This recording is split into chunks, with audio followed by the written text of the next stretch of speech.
do here is go back.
Hey, what is going on, everybody? Happy Friday to you all.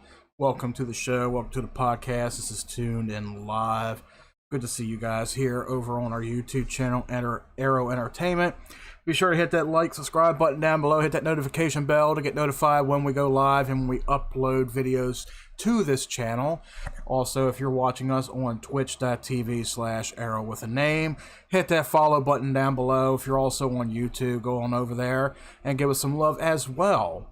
Now, before I get into it, I updated our panels down below if you're watching us on Twitch. So we have the link to our Discord server if you wish to join us on Discord. If you want to join in on the fun and come chat with us, hang out with us, you know, a bunch of awesome people in the group chat over there. Click that link, come on over and join us on Discord. We also have a link to our Instagram account. We are on Instagram. Click that as well. And we are finally back on Twitter. So when you click that Twitter link and you come on over and you see Big Mike C, that is me, Big Mike C. What's the big stand for? Well, I'll let you all figure that out. You probably already do. But yeah, all the same links are down below in the description section of the video that you're watching. Also, we are sponsored by Restream. This is how the stream is being brought to you on two different platforms at once. Restream.io. If you want to stream your content to multiple platforms at once, sign up today. Silver Surfer, what's going on, man? Welcome to the show. We're over there on YouTube, man. 3 days in a row streaming. Yeah, today is the podcast. Today is the show. Also, guys, we are sponsored by W Energy Drinks. W Energy powder for the energy drinks. I came across them on Facebook a good while back, and I signed up for them. You know, so now we are kind of sponsored by W Energy Drinks. So if you want to take a look at that, link is down below in the description section. It's also in our About section on Twitch.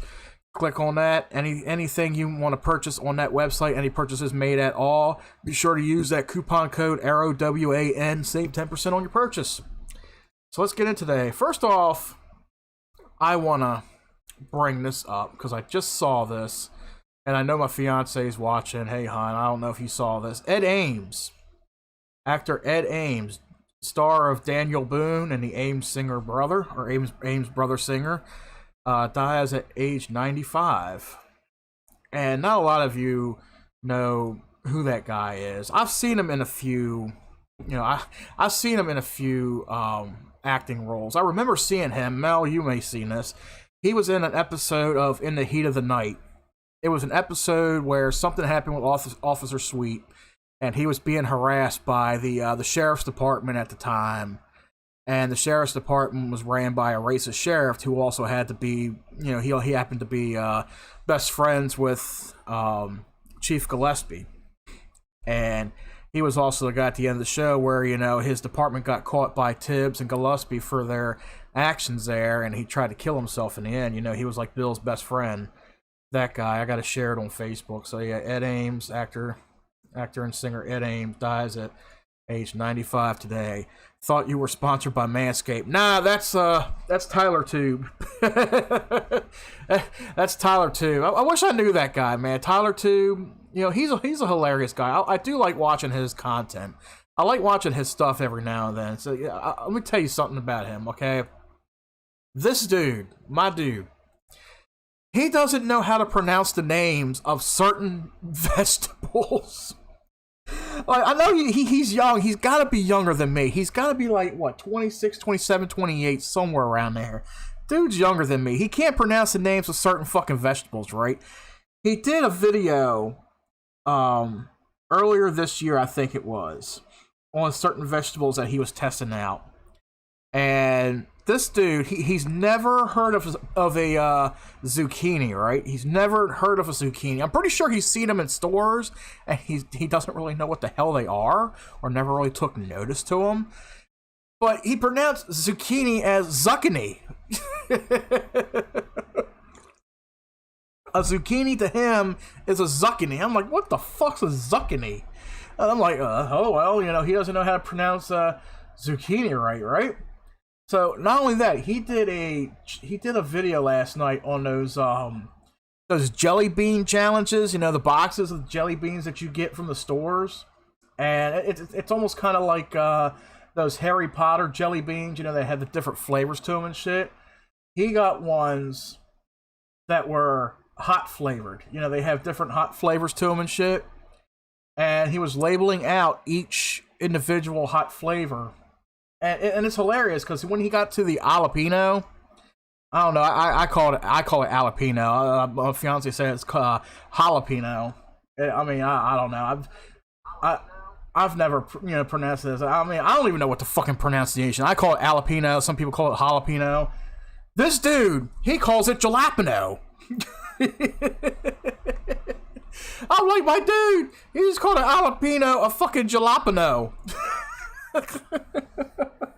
I love this dude. And right now, I'm looking in the section over here on YouTube where the videos are at on the side. That latest video is like the top one right there. Oh my god, I have to play this somewhere. I gotta play this for you guys. Okay, so it's hilarious. I love watching the guy. He's funny as shit at times, but my dude. It's jalapeno. Your client is laughing. Oh, just wait till she hears it. Okay, it's like a minute and 10 in or something like that. I gotta wait for the ad to pass by. He's like, I don't know what a zucchini is, and then there's jalapeno. All right, here's the audio.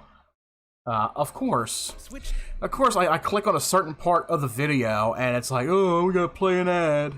To me, honestly, it's too hot. Jalapeno. There he is.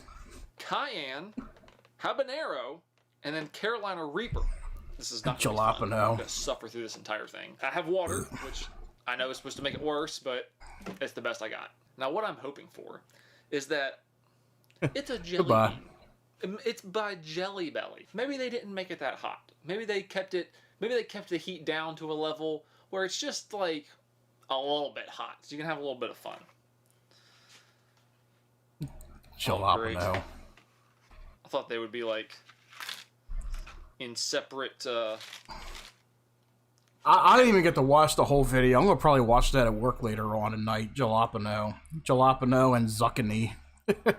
It's fucking hilarious though. Like my dude. He is something else though. But let's go ahead and get into today's topic. Go woke, you go broke. Everybody's heard that term lately, right? You go woke, you go broke, that kind of thing. And then, of course, like, look at all these businesses that are going woke, right? But I want to look into why do corporations go woke? And who does it really benefit? And this has been an issue for the last, year or two, last couple years.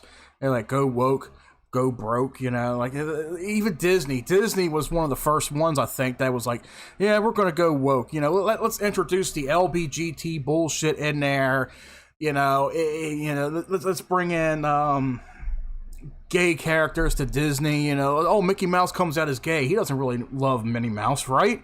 Yeah, the woke crowd, people who are woke, the ones that think it should be this way, but it's actually that way, but oh Christ, they're not normal people. So let's see, we can't ignore corporations, woke or otherwise. This guy, he was a chief impact officer for the Equity Institute. I'm gonna go ahead and read what he has to say here. On February 13, 2014, Meta, formerly Facebook, and of course I got a big old American flag pop up over the goddamn screen. I don't know what the hell that's all about. I'm trying to read something and then something pops up randomly. So Facebook, which is now called Meta, shared a post describing its updated list of gender identities. Now, anybody here who watches the program knows how I feel about the whole ideology of fucking genderism and shit like that. And it's all stupid bullshit. I identify as a toaster. I identify as a refrigerator. I'm going to identify as a bag of garbage. And tomorrow I'm going to identify as the garbage can for that bag. That kind of shit, right? So, let's see. Did you get the wiener tuck panties at Target? I'm looking in my buddy Jeff's Discord. Somebody's talking about the Target. We'll get to that here pretty soon. Making it clear its professed commitment. Oh, there's that fucking flag again. Come on. Stop popping up. Professed commitment to respecting gender diversity. The update allowed users more options than male and female. Instead, it featured 58 different terms, such as non-binary, cisgender, gender fluid, and agender. While people celebrated the release as a much-needed acknowledgement of the complexity of gender identity, there were others that reacted negatively to what they viewed as political correctness taken too far. In recent years, the term woke corporations has been used to refer to companies which make explicit choices when it comes to their words and actions regarding identity politics. According to researchers, Akane, I guess that's how you pronounce his name, Akane Kanai, and Rosaline Gill, woke in this context is the corporate extraction of value from the struggles for recognition led by historically oppressed populations. These businesses could be seen as a positive force for good and taking a stand against discrimination. However, there is a fear that these companies are becoming too involved in social and political debates, at least for a corporate perspective. This begs the question, are woke corporations good or bad for America? I would say I'll let you all decide that, when you're going through and listening today with what's going on today, with what I'm talking about with the whole corporations going woke corporate agendas through the years. So apparently this started, this has been a thing for so many years, apparently. It's not just a recent thing like in the last 2-3 years. It's been a thing for a good while. It is commonly assumed that corporations have only recently become involved in politics and social issues as they seek to influence policies and laws that affect their interests. However, evidence suggests that corporations have long been intertwined with politics and power since at least the early 20th century. Corporate leaders have made fortunes by using the tools of political patronage, such as gaining the right to exploit public lands and access bailouts. They have also used various other methods to gain leverage over policymakers and lawmakers, such as hiring lobbyists and donating to campaigns and crafting public opinion through advertising and other marketing strategies. Indeed, corporate involvement in politics and social issues seem to have been a part of the fabric of our American society. This includes non-woke corporations that have also historically have been involved in social issues. For example, Dr. John Harvey Kellogg, founder of Kellogg's cereal. Holy shit. The founder of Kellogg's cereal used his business platform to advocate against the dangers of sex, a social issue he felt strongly about. I never thought that I would look at a box of cornflakes and think about sex. The politically active corporations of today are part of a long legacy of corporate influence, as businesses have long been deeply embedded into our political and social systems and have held the power to promote positive social change or maintain the status quo. Almost kind of like trying to balance out the corporation's life force throughout the years, trying to balance it out in a way. And it's just today it's gotten more and more ridiculous. The actual impact, while the intentions of these initiatives are good, the results can have a negative impact. Companies may use their participation in social initiatives as a way of distracting from other issues that could limit their profits, such as low wages and poor working conditions. Furthermore, corporate engagement may allow organizations to present themselves as morally responsible while taking advantage of vulnerable populations or manipulating public opinion for their own benefit.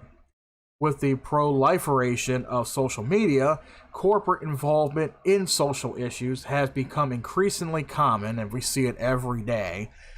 Companies are eager to appear socially conscious and willing to take a stand on certain issues. However, this can lead to unintended consequences due to companies having a greater incentive to benefit financially than they do to genuinely make a positive impact on society. And we do see that today. We've seen that for the last 3 years. What are the top two? The top two that have taken advantage of this in the last 3 years. The LGBT community and the Black Lives Matter community. That's coming up later too. Black Lives Matter. Don't miss that one. That one's going to be a fun issue to talk about there. Let's see. Where did I leave off at? Okay.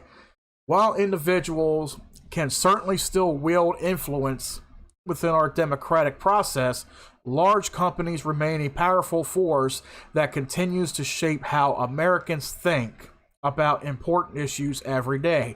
Hence the LGBT community. I will re-enlighten you with my opinion on that here in a little bit. Their presence can no longer simply be ignored. Acknowledging and managing it must be a part of our disclosure if we expect to see real change happen going forward. Yeah. And of course, the only real change that there is going forward is a negative change. And I know people don't like change. People can't accept change in certain ways.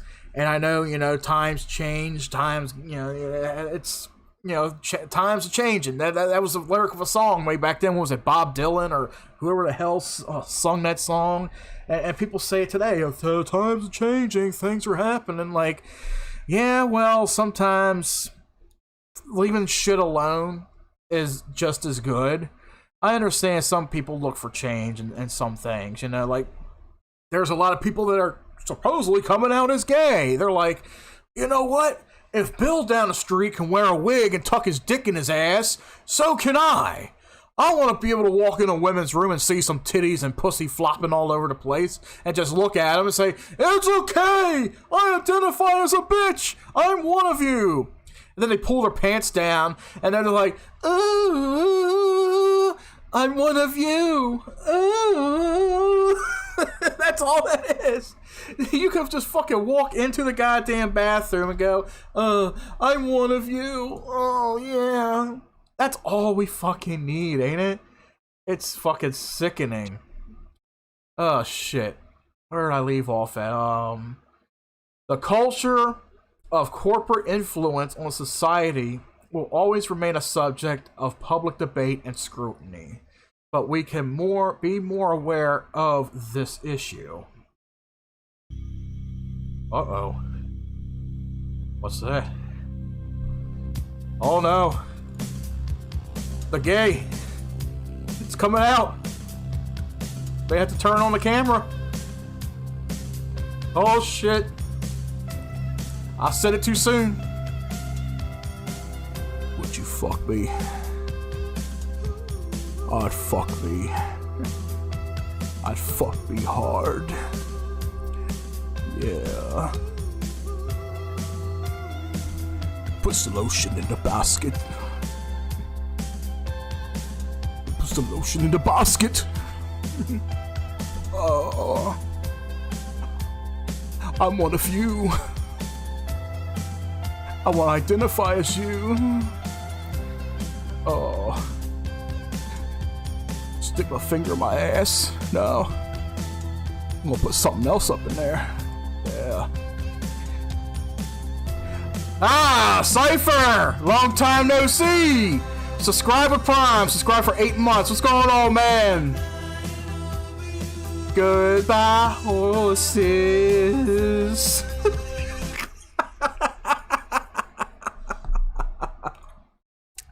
Oh shit, I just looked over. I was like, there's my buddy Cypher. I ain't seen him in a while. What's going on, man? I tell you what, I'm over on the Discord. If you want to hop in that VC with me, if you feel free, you want to chat away with me, go on ahead, man. I got the VC open. Always feel free. If not, it's all good. Oh man, go woke and go broke. You gotta go buy horses. Going, I can't fucking continue, man. Jesus Christ. Something about this, I have to keep playing while I read that. I have to keep playing that shit. Okay. Let's see. Corporations in the U.S. have historically contributed to both major political parties and supported a range of issues that cut across partisan lines. But something has changed. Alright, we got to mute you there, Lazarus, for a second. Although companies like Chick-fil-A, Fox News, and Hobby Lobby embrace cultural conservatism, they are the minority now. Why are U.S. companies going woke, adopting environmental, social, and governance, or the ESG measures, that reflect principally leftist politics and social causes? It's not because these companies are genuinely conscientious and socially responsible. They are, of course, exceptions. Rather, it's because companies respond to top-down pressures from government, regulators, and activist investors. The story of how we got here is long and complicated, but it involves a concerted effort by central banks, asset management firms, finance ministries, financial institutions, and sovereign wealth funds to mainstream ESG. ESG is an acronym for the non-financial considerations that asset managers, banks, and investors factor when they allocate capital and assess risk.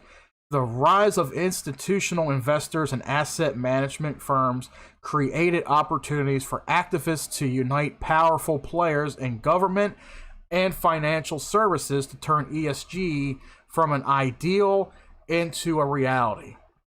That's why today you'll see, the government, they're always going to support, the bullshit with the woke. They're always going to support it. There's never going to be anything that's going to go against it. They're not going to shut any of it down as long as you got somebody like Biden in office. Now, I know Trump, when he said that, if I'm reelected, if I'm brought back in, that whole woke movement, I'm going to shut that shit down. That's going to go goodbye. Then I'm not going to deal with that fucking shit anymore. We're going to, there's going to be no woke. We need to get rid of Antifa. We need to get rid of all that shit. It's all toxic. All that stuff is toxic.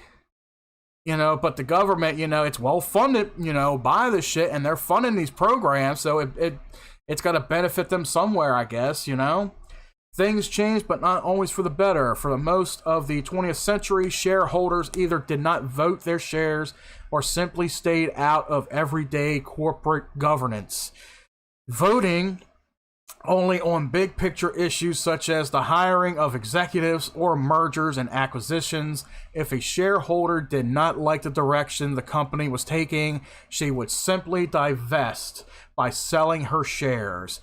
Today, however, massive wealthy institutional investors, not retail or household investors, engage corporate boards on the specificities of quotidian, I don't know what the fuck that word is. It starts with a Q. Operations and management. They own large shares of companies and in many cases are majority shareholders. Unlike individuals who invest their money, they invest other people's money for fees. Rather than divesting when the company takes an action they do not approve of, they intervene. Most of these institutional investors are also activist investors pushing corporations into politics. The beneficiaries of the funds managed by these investors are often unaware of the politics that their investments support. When an asset management firm invests beneficiaries' money in underperforming funds to support cause rather than maximize returns, they breach their fiduciary. I can't pronounce certain words here, but it's duties of the beneficiaries while avoiding legal retribution or punishment. That's wrong and unethical. How much longer is this article? There's quite a bit. Oh my god, I'm not going to go through all this. But there is quite a bit that explains a lot with the woke corporations. So what I'm going to do, if you guys have yet to do so, follow us on our Discord server, and under our section Podcast Leftovers for Tuned In Live Scraps, I will put this article in there so you can catch the rest of that article and read up on it. Because there's a good bit to read up on what's going on with that shit. But now let's talk about woke corporations. Okay, let's see. Who was the one? I'm not going to talk about Disney. Like Disney has been a business for what? 60, 70, 80 years, close to 100 years, about 100 years maybe, I don't know. It's within 100 range, I'm not even going to look that up, but, within like 70, 80 years of Disney being in business, we've had, cartoons, we've had movies, you have music, you had, you got Disneyland over down there in Florida, out there in California. Disney is basically a monopoly of the system. Disney is a monopoly. And they just bought out a whole bunch of shares. They just bought out some companies too. They bought out Star Wars. Star Wars is now part of Disney. Anything Star Wars is Disney. They bought out Marvel, with the exception of certain Marvel movies and possibly TV shows. But they bought out Marvel. Anything like Iron Man, Hulk, Thor, Captain Marvel. Actually, I think they did buy out Iron Man. Iron Man was under Paramount, so they did buy them out, of course.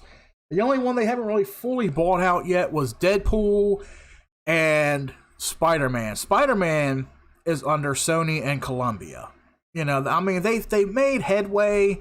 They still, making a profit off of it, but it's not fully owned by Disney. Now, Deadpool, an R-rated 20th Century Fox movie, but guess what? Disney bought out Fox.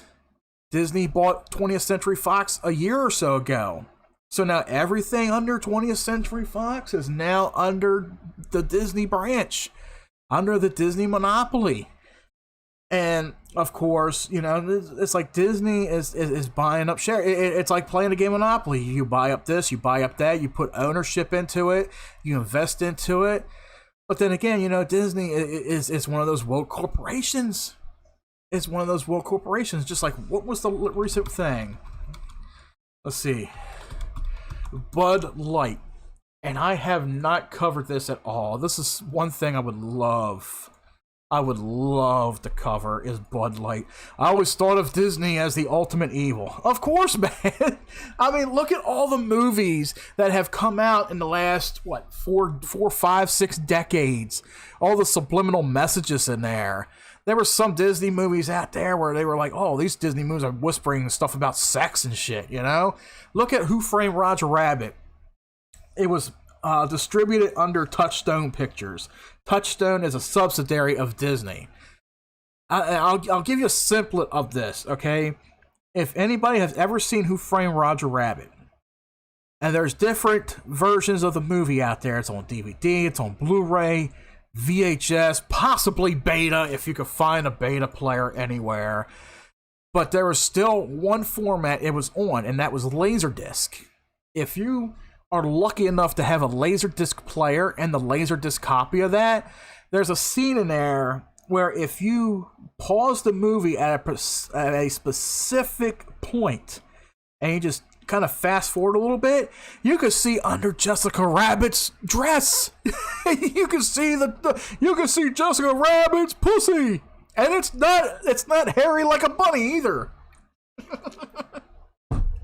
She may be Jessica Rabbit, but she ain't furry like a rabbit down there. I've seen snippets of it online. You know, I'm pretty sure everybody has. Everybody's already talked about that. You know, so Disney has those little subliminal things within their movies. You know, and people do catch them. You know, you don't catch them when you're a kid, but you catch them when you're an adult, and you're like, I don't think that's supposed to be in a family movie, especially a Disney movie. Well, guess what? Disney just bought out 20th Century Fox. How many movies under 20th Century Fox are R-rated that include heavy violence and gore and heavy profanity? You just bought Deadpool for the Marvel Cinematic Universe, and Deadpool 3 is going to be R-rated, and they're going to be like, oh, Deadpool's going to be the very first R-rated movie under Disney. Bullshit. Bullshit. I covered this 4 or 5 years ago, Cypher, when we were doing, I think it was either Tuned In Live or Utter Random Crap, and we were talking about it. You know, we were talking about the different subsidiaries under Disney, the different companies like Touchstone Pictures and such.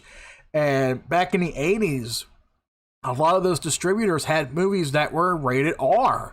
They've had nudity, they have sex in them, they had violence, they had language. Even New World Pictures, back in the 80s, New World Pictures, they usually distribute horror movies. And one of the biggest horror movies that they distributed of the 80s was Hellraiser. And Hellraiser was as grotesque as could be. It was a very unique and genuine horror movie. And when I read that New World Pictures was a subsidiary to Disney, I'm like, hold the fuck up. You mean to tell me that fucking Pinhead shares the plateau with Mickey Mouse? Ain't that about a bitch? Hellraiser is a fucking Disney movie. Look at that shit. Anybody wants to sit there and talk about Deadpool being R-rated and being controversial, it's like, well, Disney movies aren't supposed to be R-rated. Look back in the 80s. Look at the library they got under all that shit. Hellraiser is a Disney movie. You got a Disney princess in there. Of course, she's part of them too. Pinhead wearing Mickey Mouse ears. Yes. Mickey Mouse ears for each pin that pops out of his head. That's where it's at. But then here's, oh God, Bud Light. I don't even remember drinking. I don't think I ever had I think I may have had Bud Light beer in the past. I think I may have. I'm not too sure. I've had a few beers. You know, I'm not really a big beer drinker. If I drink beer, it'll be sociably. I just say sociably. Jesus Christ. I mean socially. I would drink beer socially, and I know my fiance, she once in a while has a beer, but she's not heavy into any of that or anything. But I still got some, oh God, what is it in our fridge? Is it Coors? I don't want to have to turn around and look. I think we got Coors Light. Never mind. I think I do have Coors Light. God damn, I dodged a bullet there. I got some Coors Light in the fridge. But I've had many a beer. The only beer that I've had that has had any kind of flavor to it was Sam Adams, and that's because it's a lager. It's a lager beer, so they always have some kind of flavoring to them. But other than that, I've had Heineken, I've had Bud, I had Budweiser. I think I've had a Bud Light back in the day. I've had Coors. I've had like 7 or 8 different types of beer, and let me tell you, they all taste the same. I shit you not, they all taste the same to me. I mean, I don't know. My Arrow has already had a sociable drink this morning. What's going on there, Planet Randy? What's going on there, man? Gotta make sure you though. Let's see, Planet Randy.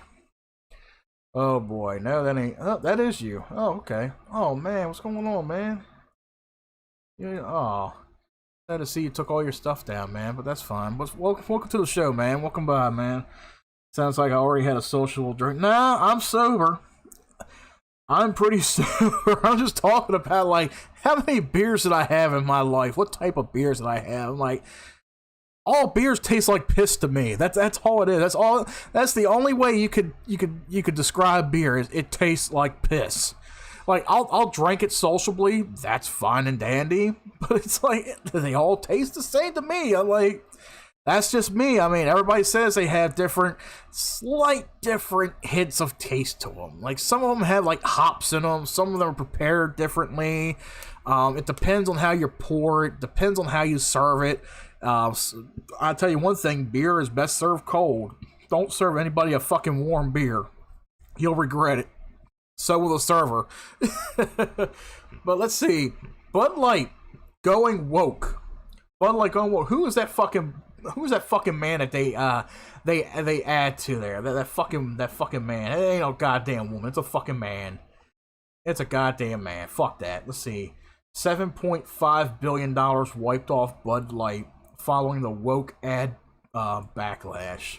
Who the hell was that person? I can't for the fuck of it remember. Let's see. It's a fucking YouTube video. I don't want to watch no fucking YouTube video on it. I just want to read the article. Let's see. Miller Lite was slammed back in May. Yeah, about a week ago. Miller Lite was slammed now with a woke commercial. Let's see. Bud Light Tran. Okay. Here it is. It's off the New York Post. Okay. Now, before I get into this, alright, we gotta do this properly. Because I feel, let's see, piss beer must be Corona. Yeah. Shannon Thaler, that's right. Thanks, Randy. We gotta do this properly. Okay? Bud Light's trans ploy backlashes shows that you can fight big woke. Get woke, go broke. That's the danger facing beer giant Anheuser-Busch after the company's Bud Light brand, the top-selling U.S. beer, chose trans TikTok influencer. Oh no, it's Dylan Mulvaney. Mulvaney. Got something Mulvaney inside of him. Ooh. For a promotional stunt. Sending her cans with her image to celebrate the first anniversary of her transition. The cost? A staggering drop of around $5 billion in value as oh god. Goodbye horses. I had 2 horses. I drank Bud White beer. Let's see. Proof positive that if consumers tired of everything being wokeified, raise their voices, the market listens. Celebs joined in. Country star Travis Tritt struck all Anheuser-Busch products from his tour, Hospitality Rider. And here's my favorite. And I love Kid Rock. I love his music. The 70s hard Billy beer. Where's our MAGA beer? Oh, I remember that. I've never had that, but I've always heard about the Billy beer. Yeah, bring Billy beer back. What the fuck's wrong with y'all? Bring that shit back. Gotta have some Billy beer. Kid Rock blasted cases of the brew in a widely circulated target practice video. My man! The little guy made his choice known too. A Missouri bar owner reported a 50% crash in drought sales and a 30% drop in sales of bottled Anheuser-Busch brews. A Massachusetts barkeep reported an 80% collapse. A Hell's Kitchen pub, an example, a bar in the heart of the Big Apple's LGBT community, oh god, saw 58% and 70% drops for drought and bottled respectively. Up in Hell's Kitchen. In the heart of the LGBT. I know I'm pronouncing it wrong. I don't give a shit. I don't follow their agenda. I don't support their agenda. Fuck their agenda. I'm going to put this out there before I continue on, okay? I am not homophobic. I've always said this on the program. I'm not homophobic. I have nothing against people who are gay, gay men, lesbians, bisexual. If you're transgender, which, there are women out there and men out there that are born with both male and female organs. That's what transsexual is. That's what transgender is. Not this stupid fad bullshit today of men running around wanting to walk into women's bathrooms and flaunt their dicks off to goodbye horses and say, I'm one of you today. That's how I feel. I'm sorry. I want to cut it off and join you. I want to be just like you. Lois Einhorn. Ray Finkel is Einhorn. Einhorn is Finkel. Einhorn is a man! Oh shit, remember that movie? Remember when that shit came out in 93, Ace Ventura, Pet Detective? Oh my god, I love that movie.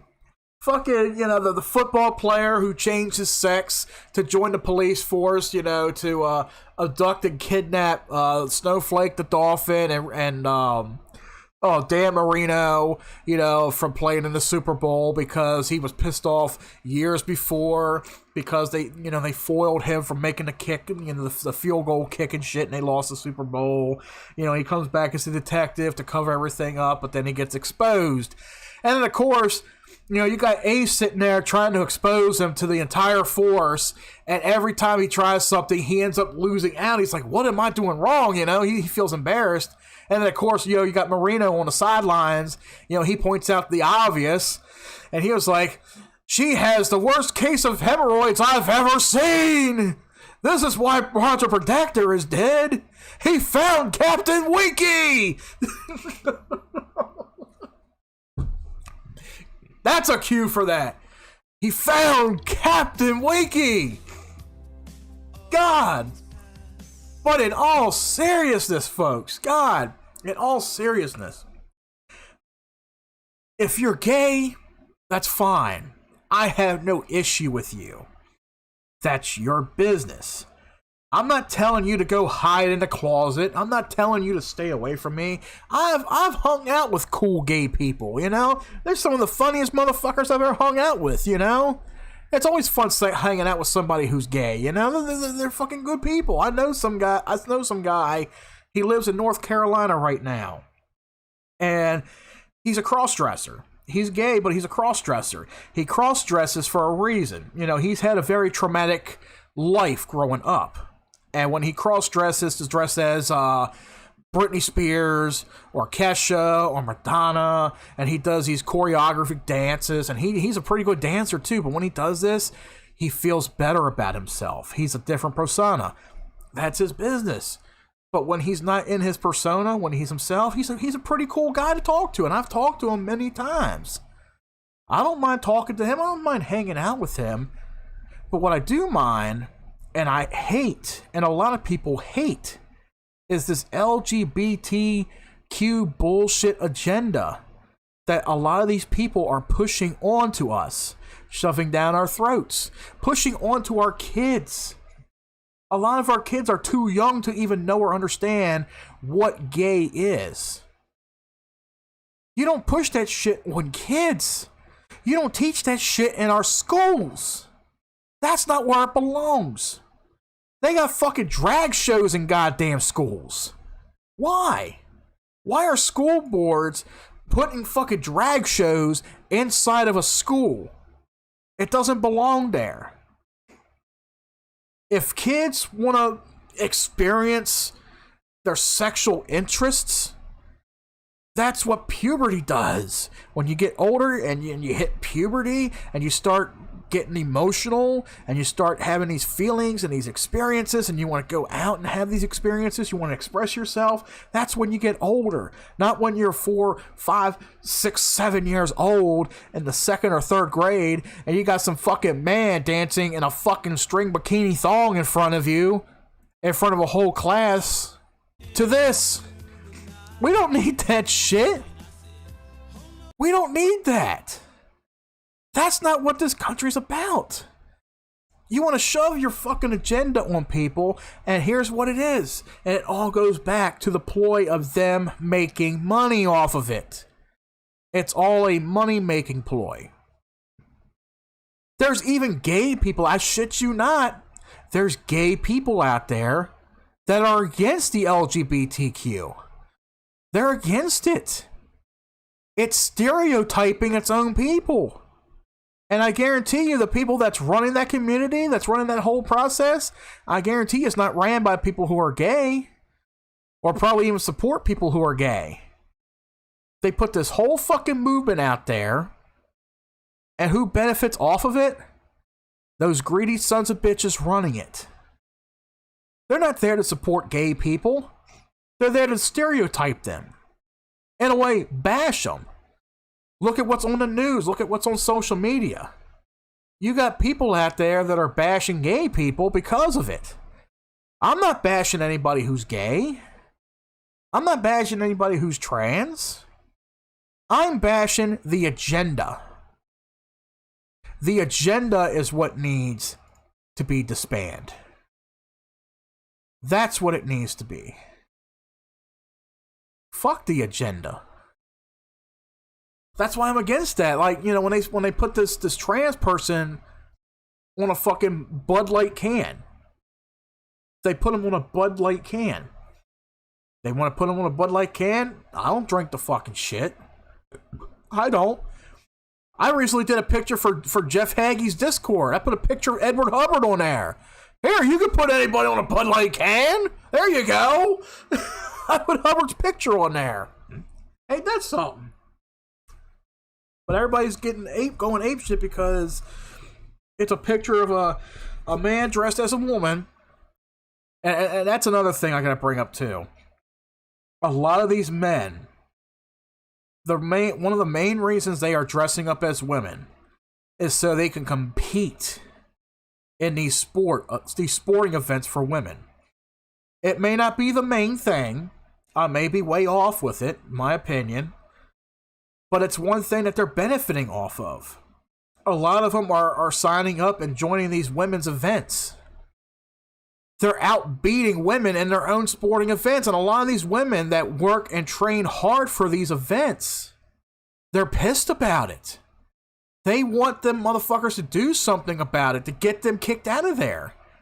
You got men with testosterone wearing wigs and fake fucking tits competing in these women events, beating them. It's an unfair advantage. But then again, it goes back to, you know, the whole, you know, being funded by the government shit, you know. It's like, well, we don't want to offend them. They have a right to do it. Like, they have a right to a lot of things. But there's set rules for things like this. Set fucking rules. They don't want to compete in the man's training event because, oh, those men they're much more faster and stronger than I am. But let me compete against women. I want to compete against women. Let me go beat a woman in a swimming competition. And like I said, you got all these women that are busting their ass in these events, only to lose by a fucking man in a wig who stands up there holding that trophy high and says, I identify as a woman. I identify as a woman. I'm sorry. I was allowed here. I competed fair and square. And I won this trophy. Y'all just haters. Y'all jealous. Y'all jealous because I can sing and dance. I can dance better than you. Oh, you were planning on taking that trophy home? I'm sorry. This is my time to shine. My ray of sunshine. I'm sorry. That's what it is. That's like back in the day when Bruce Jenner changed his sex. Everybody calls him Caitlyn Jenner. I still call him Bruce Jenner. I don't give a shit, you know? He wants to be a woman. That's his business. To me, he's still Bruce, you know? Whatever. He was on, what was he on? He was on a box of Wheaties or something, wasn't he? You know, he was a spokesperson or he was, you know, a feature on a box of Wheaties or Life or something. I forgot what it was. But he doesn't flaunt his shit out there, though. He doesn't flaunt his shit out there.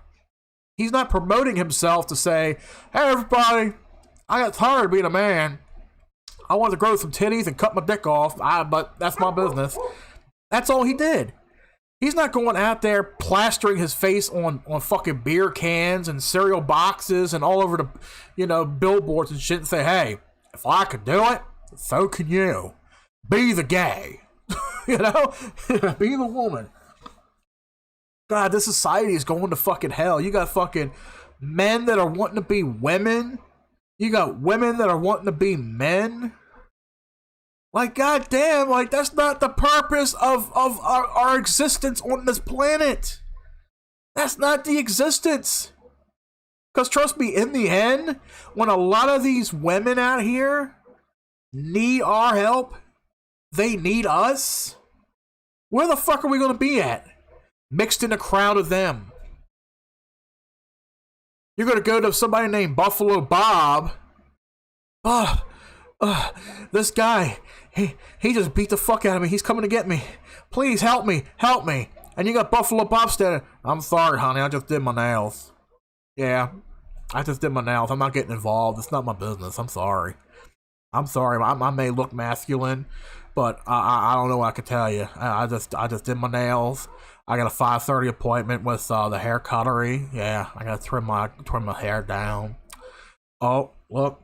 My dick is showing. I gotta tuck that in. That's exactly the fucking attitude you will get today. That's what this country is moving towards. That is the movement that the liberal woke left is wanting. And then you got shit like this with the beer cans. You know, the Bud Light is like, you got this like they call it a transgender man or a transgender woman. I call it a man who's fucking nuts. No, I don't call it a man who's fucking nuts. I call it a fucking fruitcake. You got a fucking fruitcake advertising for a fucking beer. Like I said, beer today all tastes like piss. But it tastes better when you got a fruitcake behind it. So remember that. You got a fucking guy in a goddamn wig wearing... I can't look at that fucking picture anymore. Jesus Christ. Let me finish reading this. And and the movement's just getting started. As search interest in the phrase boycott Bud Light is up massively.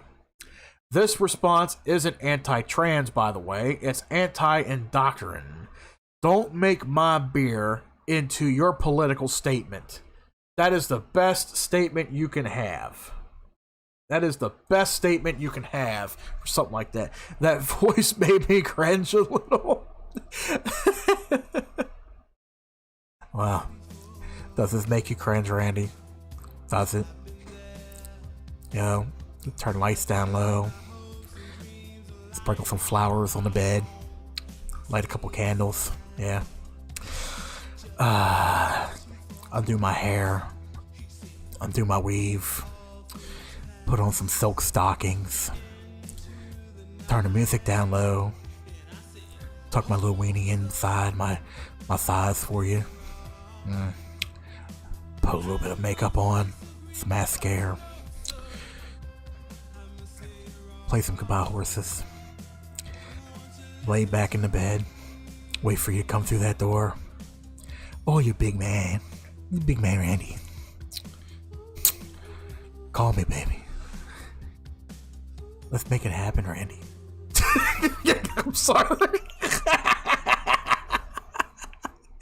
Cypher, if you're over there, I know you're fucking cracking up.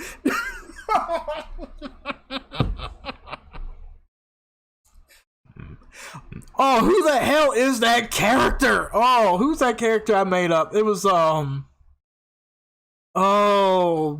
Esmeralda something. I forgot what the fuck it is. I forgot the name of it. Oh my god.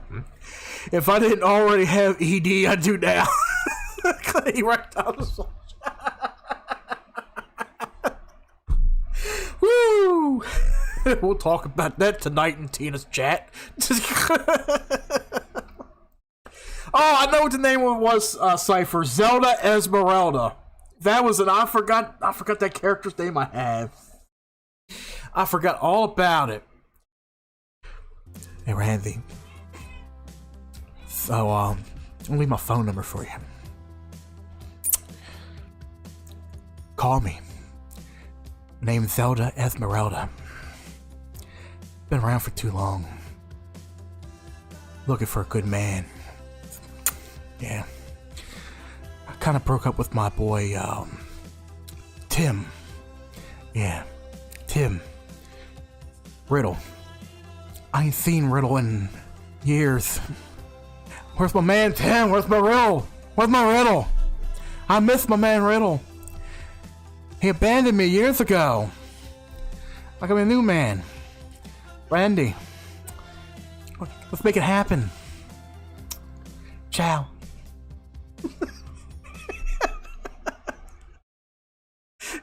God, we could do a whole skit with that shit. You've had enough internet till June. That's right, he's in New Mexico, yeah. I forgot, I remember he moved somewhere out there. I forgot where it was. Yeah, he moved out to New Mexico. Yeah, if you guys are new to the chat, that guy Tim I was talking about, he was a buddy of Cypher of mine. You know, he lived up this way. He moved out to New Mexico, started a new life. He's doing pretty good out there. He used to be on the show. Used to be on the podcast. We had like 3 podcasts that were going at the time. It was Tuned In Live, Cypher had Other Random Crap, and Through the Doorway. Well, they were all good podcasts. We were running them all pretty well. Had a lot of laughs with that shit. Oh, God. So anyway, I am going to put this article here in the Discord. If you guys want to follow on Discord, like I said, the link is down below in the description section. Every article that I read or bring up on the show today, it is in our Discord section under Podcast Leftovers, Tuned In Live Scraps. Any articles you want to read up on that will be there as well. But yeah, I don't drink Bud Light. I don't. Here's a place that I will not be going to either. Target, yeah. Target CEOs says woke capitalism, great for their brand and the right thing for society. Yeah, in their eyes, it's the right society. Some Target stores have been forced by the corporation to move the LGBT merchandise from the front of the store amid outrage. Now, like I said, I'm not against anybody who's gay. You know, I have gay friends. That's like the saying, and people are gonna be like, "Oh, that's like the saying where you say I got black friends. I'm not racist." No, it's none of that. Trust me, I have nothing against people who are gay. You're gay. That's your business. It's fine. Don't shove the shit down my children's throat. Don't shove it down my fucking throat.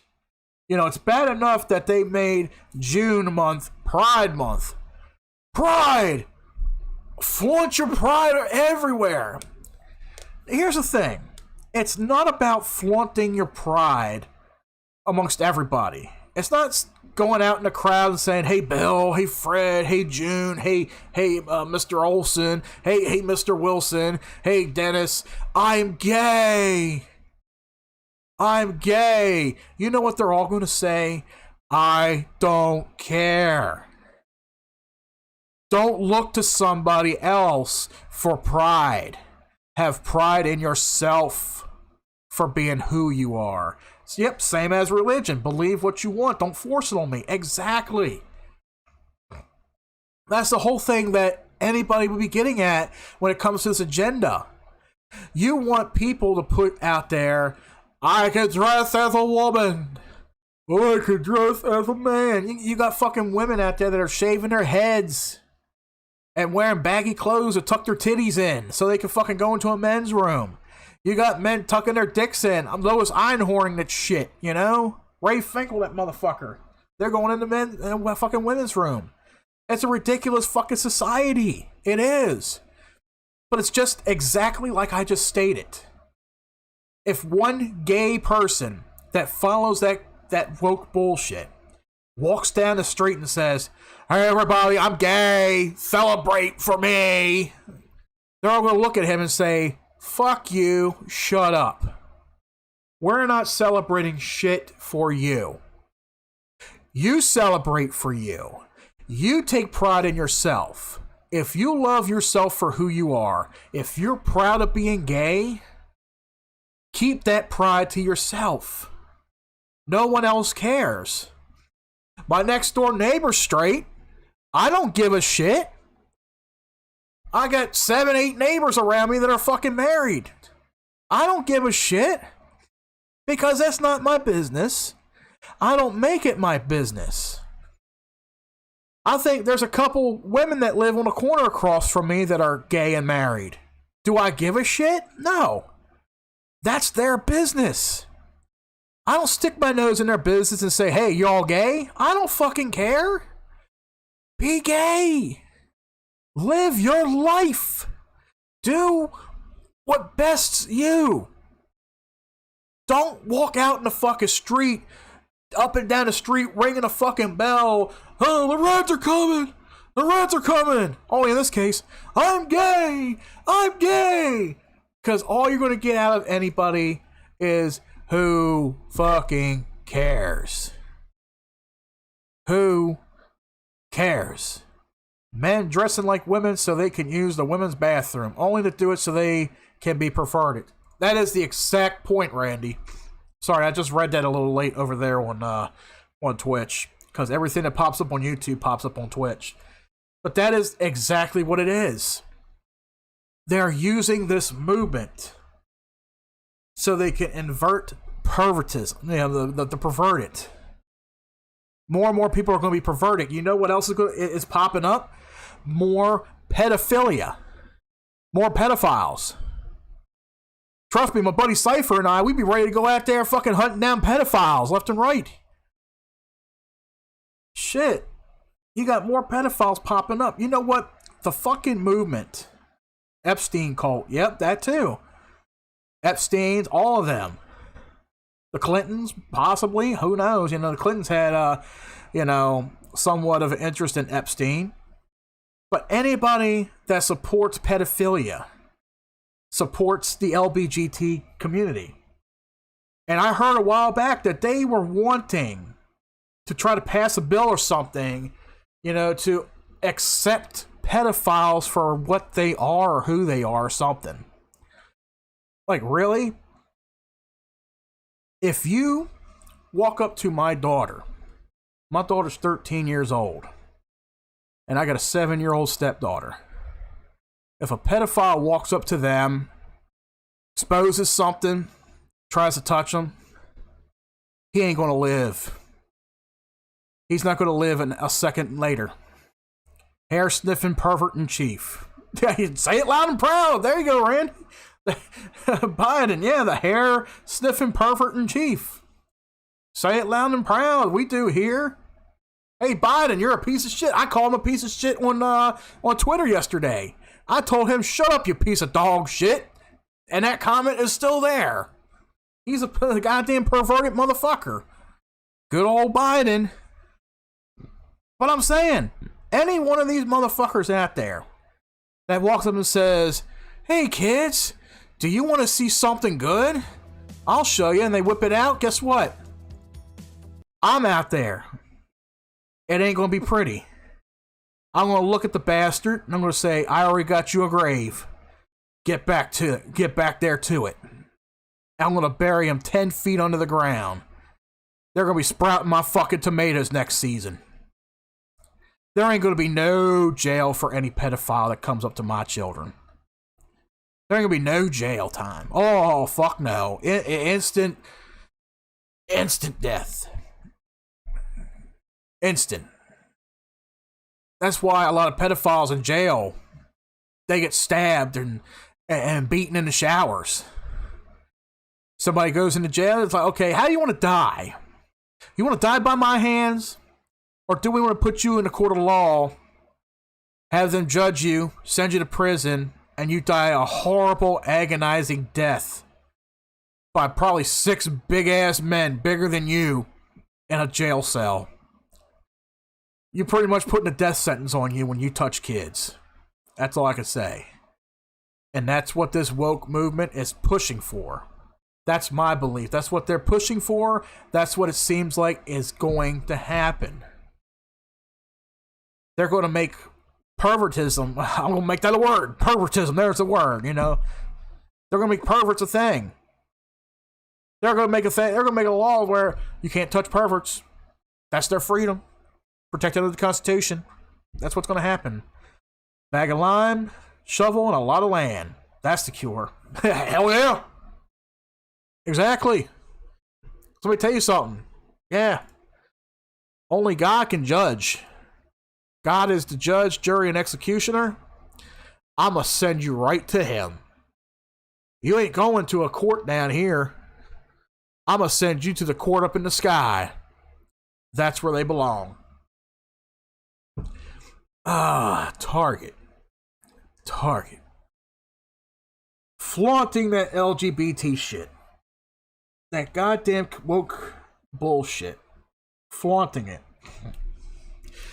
Target CEO said in a recent interview that woke capitalism is great for their brand and the right thing for society. But with the corporation's image and bottom line at stake, the retail chain seems to have changed its tune. Target CEO Brian Cornell made a comment during an interview on Fortune's Leadership Next podcast on May 17th, days before the retail chain became the target of outrage from customers and online backlash over its June Pride Month collection this year, which includes tuck-friendly women's bathing suits for transgender people, gender-fluid mugs, and LGBT rainbow-themed clothing for kids. And there's probably a lot more to it than that. I'm going to find this video that I found on Instagram. And I want to play it for you guys. Because there's been some books. Alright. I'm going to turn that off. I don't need to hear my friend fucking sending me a million fucking messages on Facebook. But I want to find this video. And this video is smartly done. Hopefully it's still up. I found it on Instagram. Because usually a lot of shit you'll find on Instagram you can find on TikTok. Here it is. Now, schools, they be taking a lot of these books in that support and promote this shit.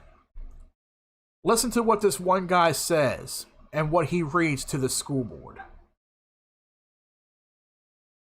It's perfectly normal. I'll read some of this for you. Oh, shit. It says, after a bit, a person's becomes moist and slippery, and the clitoris becomes hard. After a bit, a person's becomes erect, stiff, and larger. Sometimes a bit of clear fluid that may contain a few sperm comes out of the tip of the and makes it wet. Can we, sir, I'm sorry. Was it something I said? If you don't want to hear it in a school board meeting, why should children be able to check it out of the school system? We have perverts that are perverting our kids. And you all sit back smug in your chairs, but you don't want me to read it. Why? Does it bother you? Yes or no? You can't answer that question. You want to know why? Because politically speaking, you can't say that it's wrong. And you don't want me to read the filth because it exposes the truth. How dare you tell me to stop reading it? If you don't want to hear it, why should the children have to see it? Pastor, your time is up. Thank you. That makes two of us. That is sad, ain't it? That is fucking sad. This guy opens up about a book in a kid's school. The book is called It's Perfectly Normal. And he reads it in front of the school board. And they shut him up. They shut him up for it. And he shut them down. That's how it's supposed to be. He shut those sons of bitches down. And he said, why should I stop reading it? You all don't want to hear it. So why should my children have to read it? Why should this shit have to be shoved down my kids' throats? Why? Like him or hate him, but Alex Jones was right about all this, everything, even the exactly, Randy. I've listened to Alex Jones for the last maybe a year, a couple of years or so. My co-host, my old co-host, Mike, he was telling me about Alex Jones when we first started doing podcasts, and we were watching him and all.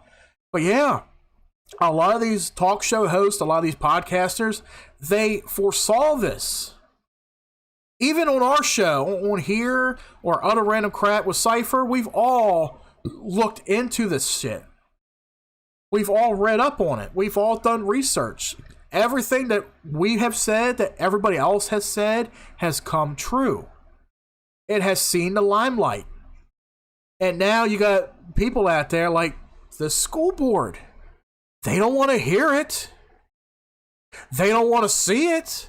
They don't want to acknowledge it, but they want to push it on the kids. It's why they fired Tucker Carlson and Dan Bongino too. Exactly. It's why they fired him as well. If you speak truth, you're un-American. You're not for today's society. You're not for it. You're against it. Get out of here. But there's a lot of people that are fighting back. There's a lot of people that are fighting back, and they need to. The whole thing is fucking bogus. I'll go ahead and play a video for y'all one more time. Just listen in. Here, it's called It's Perfectly Normal. I'll read some of this for you. It says, after a bit, a person's becomes moist and slippery, and the clitoris becomes hard. After a bit, a person's becomes erect, stiff, and larger. Sometimes a bit of clear fluid that may contain a few sperm comes out of the tip of the and makes it wet. Can we, sir, I'm sorry. Was it something I said? If you don't want to hear it in a school board meeting, why should children be able to check it out of the school system? We have perverts that are perverting our kids. And you all sit back smug in your chairs, but you don't want me to read it. Why? Does it bother you? Yes or no? You can't answer that question. You want to know why? Because politically speaking, you can't say that it's wrong. And you don't want me to read the filth because it exposes the truth. How dare you tell me to stop reading it? If you don't want to hear it, why should the children have to see it? Pastor, your time is up. Thank you. That makes. I'm gonna look that book up on Amazon. I want to see what the fuck that book's going for. It's Perfectly Normal. I want to see this. I want to see if it's being sold. It's Perfectly Normal book. Yep, there the fuck it is. There the fuck it is. It's Perfectly Normal. Changing Bodies, Growing Up, Sex, Gender, and Sexual Health. The Family Library. This is disgusting. So many school libraries have that book, Genderqueer, for kids to read. Yep. That's another one, too, that they got out there. That's another one. But like this book right here, I'm looking at it on Amazon. You can get a paperback for $10.99, hard copy for $22.49, or you can read on Kindle for $10. Fully and fearlessly updated, this vital new edition of the acclaimed book on sex, sexuality, bodies, and puberty deserves a spot in every family's library. You know what? I'm boycotting fucking Amazon. I'm boycotting Amazon for that. How dare they sell this smut, this garbage? You know what? Smut is a clean word. Smut belongs to porn. Smut is a term used for porn.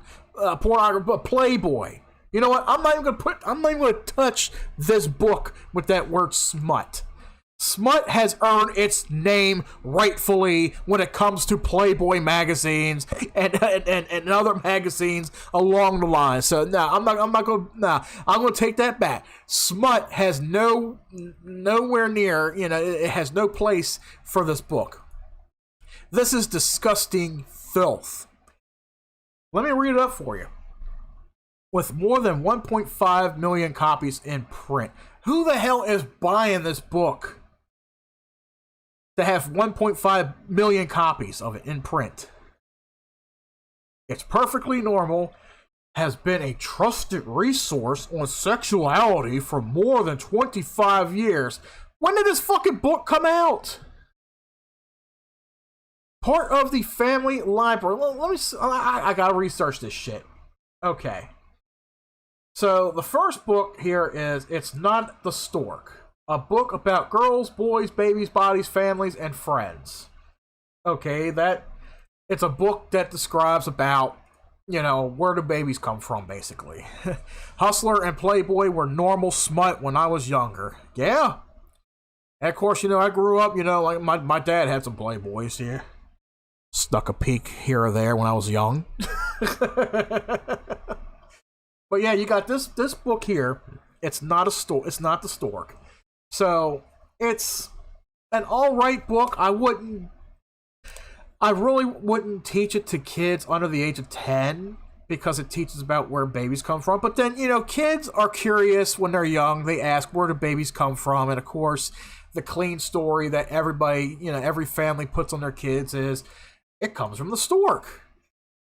What is that joke? There's a joke that Gilbert Gottfried had many years ago, and I forgot how most of it started. Oh my god, I have to look it up. Okay, I have to look it up.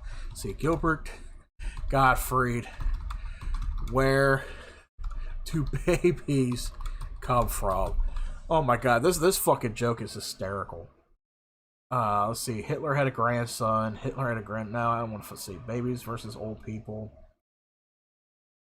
No. Okay, so it's not on YouTube. Unfortunately, it's not on there. Okay, never mind. So he had this joke where he was going around to his mom and dad. He's like, where do babies come from? And somebody had said, well, babies, they come from the stork. And then the little boy goes, yeah, who fucked the stork? That was only part of the joke. I forgot what the whole joke was. He went to mom and dad, or he went to mommy and said, Mommy, where do babies come from? And mommy said, oh, they come from the stork. And the little boy goes, yeah, who fucked the stork? God, love him or hate him for his annoying voice, but he was a genuine comedian. Rest in peace, Gilbert Gottfried. He has some damn good jokes. I love him. So then, here's the other book, part of the family library.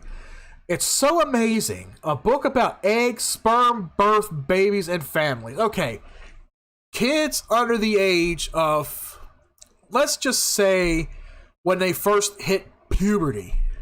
Anybody under that should not be reading something like this. Should an 8 or 9-year-old know what eggs and sperm are? Should they really know what that shit is? I mean, I don't think so. I mean, maybe it's okay for mom and dad to say, yeah, mommy has the baby, and that's all you need to know. You don't need to know where you've been, where you came from, whose ball sack you came out of. You don't need to know any of that. No. But then along comes this book. It's perfectly normal. Changing bodies, growing up, sex, gender, and sexual health. Part of a fucking family library for more than 25 years. Ooh, rigorously vetted by experts. This is the most ambitiously updated edition yet, featuring to-the-minute information and language accompanied by new and refreshed art. Update includes a shift to gender-neutral vocabulary throughout, an expansion to the LGBTQIA topics, gender identity, sex, and sexuality, making this a sexual health book for all readers. Coverage of recent advances in methods of sexual safety and contraception with corresponding illustrations, a revised section on abortion, including developments in the shifting politics and legislation, as well as an accurate, honest overview. A sensitive and detailed expansion on the topics of sexual abuse, the importance of consent, and destigmatization. Something about HIV and AIDS. A modern understanding of social media and the internet that tackles rapidly changing technology to highlight its benefits and pitfalls and ways to stay safe online. Inclusive and accessible, this newest edition of It's Perfectly Normal provides young people with the knowledge and vocabulary they need to understand their bodies, relationships, and identities in order to make responsible decisions and stay healthy. Let me ask you something. What 7 or 8-year-old needs to know about how their body is changing? Do they need to know or understand how their body is changing? Do they need to know that yet? All they need to know is, hey, he touched my no-no spot. You just need to know, kids need to know that if somebody is touching them somewhere where they're not supposed to, that's all they need to know. That's my opinion. If you got somebody who's touching you a certain area in a certain way and you feel uncomfortable with it, that's when you need to be alert. That's all children need to know. Children don't, I feel it's too young. That's my opinion. I know everybody's going to have a different opinion. I'm not going to argue it. I'm not going to debate it. Everybody has their different opinion. It's just my opinion. Like, why should a 6 or 7-year-old know what's going to happen in 4 or 5 years? Are they going to come up to mommy and say, Mommy, I know I'm going to grow a bush of hair when I turn 12? And then mom's going to look at him and say, where the fuck you learn that from? All this book called It Perfectly Normal?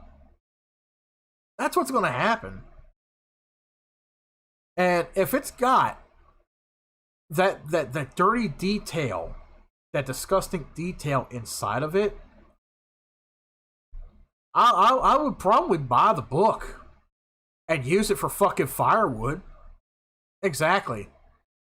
And then, oh god, the fucking comments on this fucking, oh Jesus.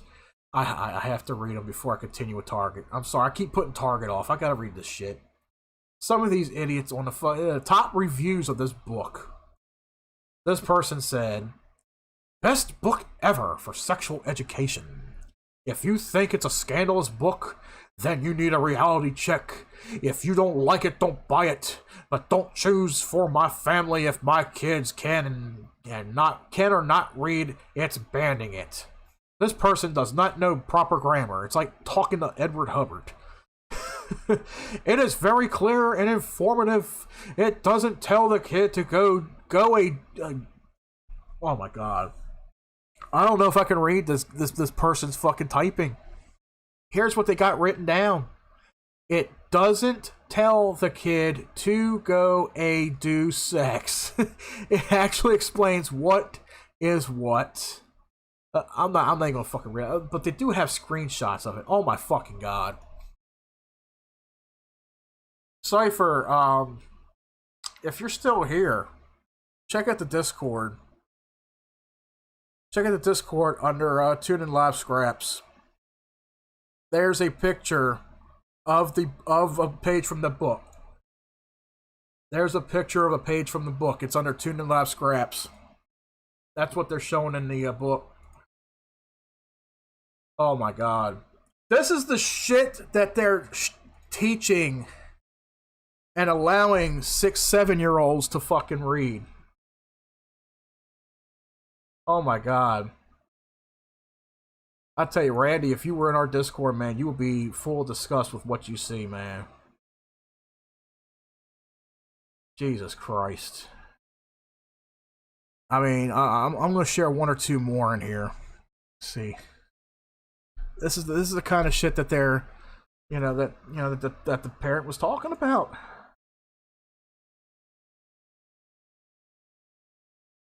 Like, I understand in middle and high school they have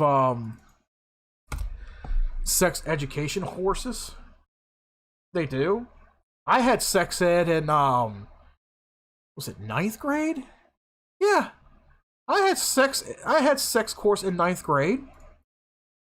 And I tell you what, back then, my sex ed teacher, shit, that would have been a reason for her to get fucking fired, because I'm pretty sure everybody on puberty wanted to do the sex ed teacher.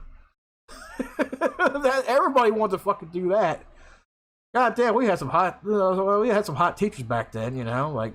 But then again, looking back in the fucking the 1960s and 70s. I'm sorry, Randy. I'm pretty sure you had a teacher that kind of looked like something different. If my kids were still kids, I would pull them from school, no doubt. Yep, I told you, Cypher. Yeah, that's highly inappropriate. It is. That is highly inappropriate. That's just disgusting. Let's see, Randy, I still follow you on Instagram. I'll send some pictures to you, Randy. I'll show you what they are. Let me pull up the messages here, Instagram. I'll send you some photos here. You got to see this for yourself. Because I don't know if you're on Discord or not. I'm sending them to your Instagram there, Randy. You can check out what we're talking about. But yeah, this shit it's inappropriate. It's highly inappropriate. And this was the kind of stuff that parent was trying to read to them in the school board. And he was showing them some of the pictures from the book. You do remember having this one teacher I had many implore thoughts about. I think we all did, man. We all had that one teacher. I know back in the 50s and 60s, I mean, our parents must have had something that was like, oh God, it looked like that teacher from A Christmas Story, Like, I don't think anybody would have wanted to have implore thoughts about them. But yeah, we all have one here or there, But yeah, like, what 8-year-old is going to look at something like this? This is basically porn. This is basically porn for kids. They're making pornography for kids. Like, if I were to show this book to my stepdaughter, she would not understand any of it. And she really wouldn't. She would not understand any of that disgusting filth. But yet, this is what the liberal woke left wants to push on us. This is part of the LGBT scam. And I know there are some people out there that support LGBTQ for what it is. Like I said, all this is my skepticism, my opinion. That's what I'm sharing. So, I mean, anybody who's watching, if you have different thoughts about it, don't take me with a grain of salt. Just be like, hey, it is my opinion about it, but this is how I feel about their agenda. Their agenda has gotten worse. And I understand that there's gay people out there like, I just want people to accept me for who I am, or accept, the fact that there are people who are out there that are gay. And I look at them, I'm like, I accept people who are gay. I don't want you pushing the shit on me. I don't want to be reminded every single day that you're gay. I don't want to be reminded that. I know you're gay. I don't care. I still talk to you. We still say hi to each other. We still shake each other's hands. We may go to lunch together, have a friendly chat or something. I'm not going to get in bed with you, no, because you're gay and I'm straight, but, that's our businesses. I don't need you to go out there and flaunt and proudly say, I'm gay! And then get offended when people say no one cares. Because honestly, we don't. Okay. I'm not gonna read it aloud, but I'm coming over to Instagram right now, man. I'm not gonna read it aloud.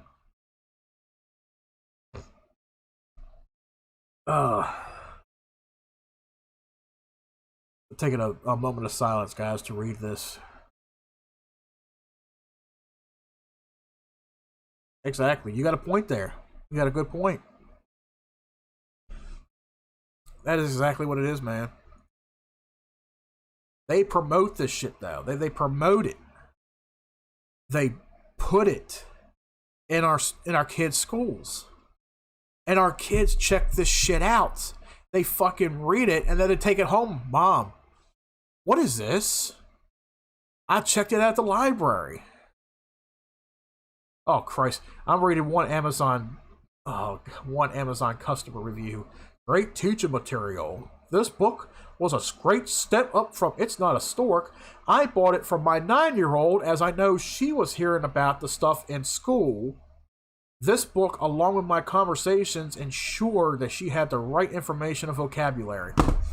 Reading that alone just showed me that this motherfucker right here does not care. Does not care about their kids at all. You and I should do a podcast on Rumble sometime. Hey, let's hit it up sometime, man. I'm with you on that. We will hit it up sometime. I'm with you on that. Just let me know.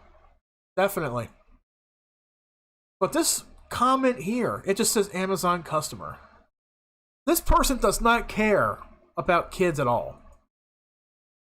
This person's sitting here clearly stating, oh, I've explained to my kid perfectly. If my kid wants to be, the opposite sex right now, and they want to dress up like this, and they want to dress up like that, I'm all for it. I'm definitely all for it. That's exactly the shit that we talk about here. That's the exact shit. And I can't believe it. Like, this is the kind of shit that is being pushed on our kids. Being pushed on everybody. They want to sit there and talk about religion being a big fucking cult and shit. They want to talk about religion being a big thing. What about this? What about this? It's turning people into pedophiles. That's all this shit is doing. This whole liberal agenda with this shit is turning people into pedophiles. Pedophilia is the next fucking step. You're introducing this stuff to Disney, Bud Light, Target, Ford. June's coming up. Pride Month. You're introducing it everywhere. It's in our fucking kids' schools. This new generation of kids that's coming up, they're royally fucked. I'm not going to say that to their faces, because they're very young and all, but it's the truth. They are royally fucked because they're letting this whole woke agenda shit run their society. I mean, what did we all do when we had fads? I look at it as like a fad. Remember back in the 90s when we had fucking Pogs? Remember when video games became a big thing, which they still are? Remember a lot of things that were fads, yo-yos, slinkies, and Pogs and little stuff like that? Or how about the way we used to dress? Back in the 90s, high schools were wearing Jenkins. What was it, Jinkos or whatever the fucking... And then you got bell-bottom jeans, with the fucking bells on the bottom. Or like, they're fucking wider than your goddamn hips and shit, But... remember that shit? That's all this is. But this fad feels like it's not going to go away. It's manipulating our kids' heads. It's manipulation. Our kids are not going to know what to do with themselves. Honestly, Ford has always been associated with being a little light in the loafers. And probably, I mean, I've always referred to Ford as found on road dead. Maybe not the trucks. I heard the trucks supposedly do really good. They're really strong and durable, but anything that's like a sedan or a four-wheel, like a little stinky car or station wagon, yeah, they're found on road dead, regardless. Well, let's see. Getting back to fucking Target. Every time I read something from Target, it pisses me off. Let's see. Oh, the whole... Yeah, well, I already wrote that.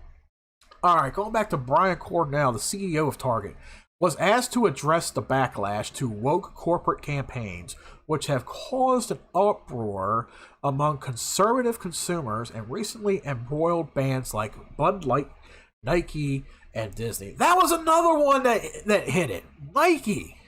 I'm glad I don't wear Nike shoes. I mean, I wouldn't mind wearing a pair of Nikes. I hear they're pretty good, but I don't have the money for a Nikes. Let alone Air Jordans or some shit. They probably wouldn't even fit my feet. But then again, I think I got feet like Shaquille O'Neal. I think those are just good business decisions, and it's the right thing for society, and it's a great thing for our brand, he said. The things we've done from DEI, diversity, equity, and inclusion standpoint, it's adding value. It's helping us drive sales. It's building greater engagement with both our teams and our guests, and those who are just the right things for the business today. Less than a week after the release of the podcast, Target women's style swimsuits that advertise tuck-friendly construction to hide male genitalia went viral. And what did I say earlier about men and women sporting? Women are pissed off about that. I said that earlier. You know, the men don't belong in women's sporting. You're a man. Compete in man sporting. Don't be competing against women. Women are pissed off at that shit. It's an unfair advantage. I wouldn't want to have a fucking dick come fucking jawsing its way through, to beat me to the finish line. Motherfucker swimming on his goddamn back. Here comes Jaws. Dun, dun, dun, dun, dun, dun. Yeah, he's a fucking erect as shit. No, it's Miss My Shark. But I swear to you, I'm gay. Oh, where did I say? Okay, yeah. Angering some customers and igniting outrage online. In the days since, customers have laid into the brand for its pride display in stores across the country, particularly the display of pride-themed children's items and baby onesies, which have irked many customers. Hence, pushing the shit on kids and infants. Pushing it on infants. My baby's gay. My baby doesn't know what gender it is, and my baby's gay. How you going to decide that shit? How you going to decide that shit? That's like they want to sit there and say, don't assume it's gender at birth. Don't assume that kid's gender at birth. It will not know what gender it is until it is 2 years old. Those are some real brain dead people right there, ain't it? Trust the science. Oh, no, don't trust the science. The science is always right, but in their eyes, the science don't know anything. Remember that phrase, trust the science. 3 fucking years ago, when COVID hit, and everybody's like, trust the science. Trust science! Science! Right now, you got big heads out there like Ben Shapiro proving these assholes wrong. Trust the science. All of a sudden, science is wrong. Science was correct when it came to a fucking virus that came from China. But science is not correct all of a sudden when it comes to labeling you as a man or a woman. But not many men know what a woman is. Nor do some that are like, oh, do you know what a woman is? Those are fighting words. No, do you know what a woman is? Well, fuck you. Exactly. You're a piece of shit. The reaction seemingly worried Target management, who took emergency action Friday, directing some managers and district senior directors to tamp down the pride sections in the stores over fears of recreating a Bud Light situation. Fox News Digital first responded Tuesday, citing a Target insider. The insider, who has worked at the retailer for almost 2 decades, told Fox News Digital that some southern Target stores, mostly in rural areas of the South, were forced by a corporation to move the LGBTQ pride merchandise away from the front of their locations to avoid the kind of backlash Bud Light had received in recent weeks after using transgender influencer in a promotional campaign. We were given 36 hours, told to take all of our pride stuff, the entire section, and move it into a section that's a third of the size. From the front of the store to the back of the store, you can't have anything on mannequins and no large signage. We call our customers guests. There's an outrage on their part. This year is just exponentially more than any other year. I think that given current situation with Bud Light, the company is terrified of the Bud Light situation. Yeah, they are terrified. They better be terrified. Because, jeez, I don't even have the fucking words for it. The C word, alarms going off at YouTube headquarters. Oh, I've said it many a times on here. Shit, I'm still standing. The C word. They could shove that C word up their ass for all I care. But with this stuff here, now stores are selling it. Okay. I'm not saying don't sell the shit. I'm not saying don't sell the shit. I'm not saying liquidize it into one tiny little section, you know, over by the clothes or whatever. They brought it in and they blew it up to be this massive, big thing. This massive, big thing. We must celebrate people who are gay. No, we must not. I am not celebrating people being gay. They need to keep that pride to themselves. If they're proud of being gay, good. That's where their pride should lie within. I shouldn't be celebrating people who are gay. There's gay people out there that will sit there and tell you the same thing. Don't celebrate me being gay. That's me. That's my business. I'm gay. Hey, I'm proud of who I am. I live my life very well. Why should we dedicate a month to celebrating gay people? That's like the interview with, what the fuck was his name? Morgan Freeman. That's like when Morgan Freeman had that interview. Why should we have a month dedicated to Black history? Why can't every day be Black history? Why should we have a month dedicated to just that? Why should we label to a month? Why can't it be every day? And I'm pretty sure, with the gay pride, the LGBT, whatever, why can't gay people be proud of themselves every single day?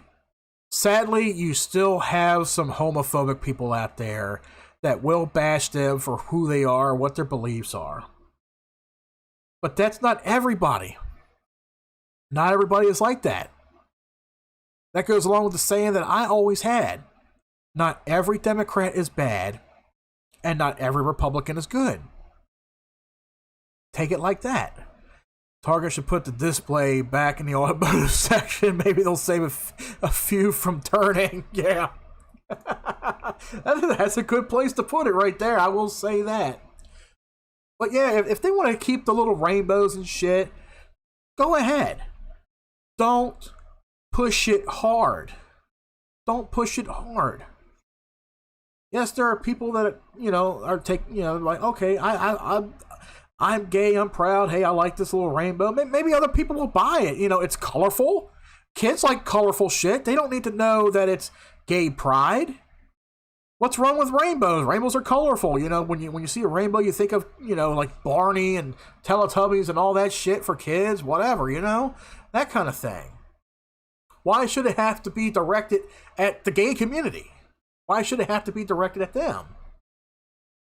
I mean, yeah, a gay man is going to walk into Target, and your first instinct is going to be, oh, he's gay. He's going to go to the gay pride section. Yes, we're so happy. We got this whole section out front here. Gay pride, rainbows, cups with colorful rainbows, gender fluid. We got this little thing right here that says grow at your own pace. Do you think that two people walking into Target who are gay is going to directly go to that section? Fuck no. These guys are probably trying to change the brakes on their fucking car. They're probably building a goddamn shed and they need tools. Maybe they're going in to buy the latest video game coming out. Maybe they're going to buy a couple fucking movies. They're not going to give two shits about a display. They may be gay, but they're living their lives. They don't want to be standing there being labeled out by fucking people. That's all that is. I will say that. That Target display is labeling them out for failure and humiliation. That's my opinion right there, but I'm pretty sure other people will probably feel the same. If you walk into Target and you see this vast display of rainbows and shit in front, and you got 10 gay people hovering over it, you know what's going to happen? You're going to have many people looking at them. They must be gay. They must be gay.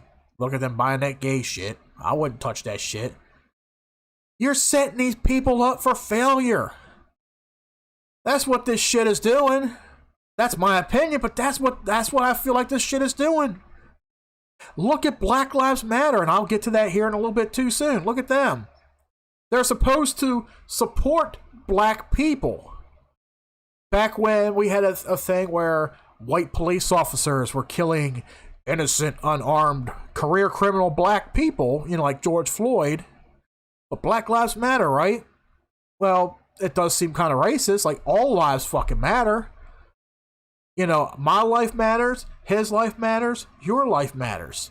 Yes, it's fucked up. We got corrupt police forces out there. We got corrupt police officers that go above and beyond and, you know, and go rogue and vigilantes and shit. And they'll say, oh, he had a gun. Where's the gun? I don't know. He had it. Yes, I'll admit we have some asshole cops out there. Not every cop is bad, though. Like I said, I'll get to that in a little bit, too. You stop liking rainbows when you realize the little leprechaun lied and there was no pot of gold at the end of it. Hell yeah.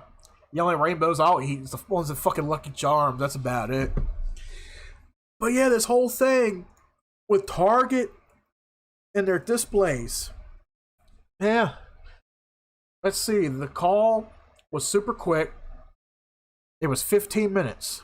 The first 10 minutes was about how to keep your team safe and not having to advocate for Target. The last 5 was move this to the back, take down the mannequins, and remove the signage, the insider said, noting that bathing suits have replaced Pride merchandise in the front of the store's display, despite Pride Month not even starting until June 1st. Fox News Digital has confirmed rural Target stores in South Carolina, Arkansas, and Georgia are among the locations to move the Pride sections. Most rank and file employees were left in the dark, while many not knowing the Pride sections would be moved until they noticed it themselves. Pride merchandise remains prominently displayed at other locations and on the Target website. Yeah. So, like I said, this is just painting a bullseye on people. That's all it is. That's what I see it as. They're sitting there saying they support gay pride. They support it. You're putting a target on people's backs. But then again, isn't the name of the store Target? Will I still shop at Target? I might go there and shop. You know, I'm not going to let, you know, a gay section keep me from shopping. Like I said, a perfect analogy for what I just said, you know. 2 gay men walk in. And you got somebody, oh, I know they're gay. They're a couple. Here they come. We got our nice, beautiful display of rainbows and gay stuff right out front here. I know they're going to like that. you know what they're going to do? They're going to walk right past it. They're going to probably laugh at it, but they're going to walk right past it and go do what they're going to fucking do, and they're never going to pay attention to that shit. They're not going to pay attention to it. They're not going to mind it. So what the hell is stores like this trying to prove? What are they trying to prove? You go woke, you go broke. You know? And I posted something in Jeff's Discord yesterday about that. What was it? Yeah. Target lost $9 billion in a week following the boycott calls over the LGBTQ friendly kids' clothing. $9 billion that they have lost. That's a lot of revenue, people. But yeah, Target is the next one in line. And then, of course, I think somebody else said Ford. But then again, like you said, Randy, Ford's been a little flaky for the last so many years or whatever. But these companies, you know, they keep going woke. You know, they keep following this agenda, and it's only taking them down. You know, that's like I said. And some people have joked about it, but then there's some people who be like, "I'll still drink Bud Light. I don't care if there's somebody on a can." Me, I don't drink Bud Light because I'm not too big of a fan of beer. Like, I drink beer sociably. Like, if I'm at a neighbor's house or a friend's house and they say, "Hey, you want a beer?" Sure, why not? Give me one beer. If they have Bud Light, fuck it, I'll drink Bud Light, whatever, you know? I'm not going to boycott the shit, really, but all it is just plastering this shit out there in different areas. You're plastering the stuff out there. But who are the real ones to suffer from it? Who are the real ones to suffer from that shit, though? Our kids. Our children are the ones that are suffering from it, and they're going to suffer from it for the years to come. Now, the article that I just read about Target, once again, that will be in our Discord server under Podcast Leftovers, Tune in Live Scraps. If you guys are not part of the Discord server, if you want to be on Discord with us, if you want to join the server, link is down below in the description section if you are watching on YouTube or on Twitch as well. So, let's talk about the whole Black Lives Matter shit. Black Lives Matter. Now, I gotta look up this article. So I seen vaguely. Let's see. I seen vaguely, but I want to read the article. Oh, here we go. Oh, here we fucking go. So, just like the LGBT community, the woke community, just like them, okay? BLM is another one. BLM is another one of those that are like, yeah, you go woke, you go broke, you know? Like, remember back when the whole C-19 happened? I'll call it C-19, fuck it. When C-19 happened, you know, and George Floyd was murdered. Well, even though we all know George Floyd was on fentanyl, and he was already having health conditions, and he was yelling to the officers that he could not breathe. Before that cop put his knee on the guy's neck, he was telling him that he was having trouble. He was having chest pains. He couldn't breathe. That's why he was squirming around. They didn't understand. They figured he was resisting arrest. And then he got, what was his name? I forgot. I want to say his name. It's not Kaepernick. Kaepernick's a fucking football player. Fuck him. But, you know, you had the fucking cop. You know, he put his knee on the guy's neck. He shouldn't have did that. He was definitely in the wrong for that. He was definitely in the wrong. He finished off the guy. Did he kill the guy? That's what killed the guy. You know, he pretty much suffocated him. But the guy was already on drugs. He was having chest pains and shit. He couldn't breathe. The guy could have probably fucking died before the cops even got there. What was this guy doing in the area to begin with? Shit, he was trying to pass off a phony $20 bill at a convenience store. If that were the case, you know, when he ran out to the car, and of course the convenience store clerk called the police, Floyd should have fucking fled. He was in a car with 3 other people. He should have drove off. It would have prolonged it, but he'd probably still be alive today. He'd be in jail, maybe. He'd still be alive today. But he ended up being what everybody considered a national hero.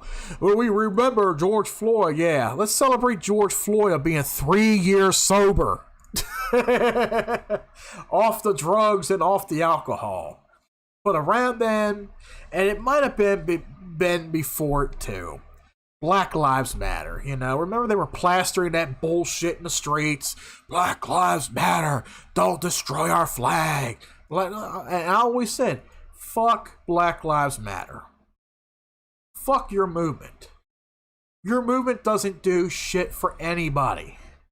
It's a ploy. It's a scam. Just like the LGBT shit. It's all a fucking scam, a ploy. To fucking put these motherfuckers out there as targets. The LGBT put gay people out there as targets. The Black Lives Matter put black people out there as targets. You know, there's a lot of black people out there in the community that hate BLM for what they are. They hate them. They don't support them. And I have major respect for that. There was even a video I came across, I forgot where I seen it, where this guy, he was black, he was an elderly black guy, and he was protesting against them. And then you got these BLM protesters, you know, they're going back and forth with him, you know, and they're like, oh, you're racist against the movement. He's like, I'm racist? Motherfucker, I'm black! He told him, he's like, motherfucker, I'm black myself. You gonna call me racist? What the fuck are you? What the hell's your movement for? That's how I feel about that. But exactly, it's like, what is the movement for? They're not for black people. They're not for what they claim to be for. It's all a money-making scam. And out comes this article today. BLM called out for incredibly shady finances as potential bankruptcy looms. As shady as Joe Biden's son.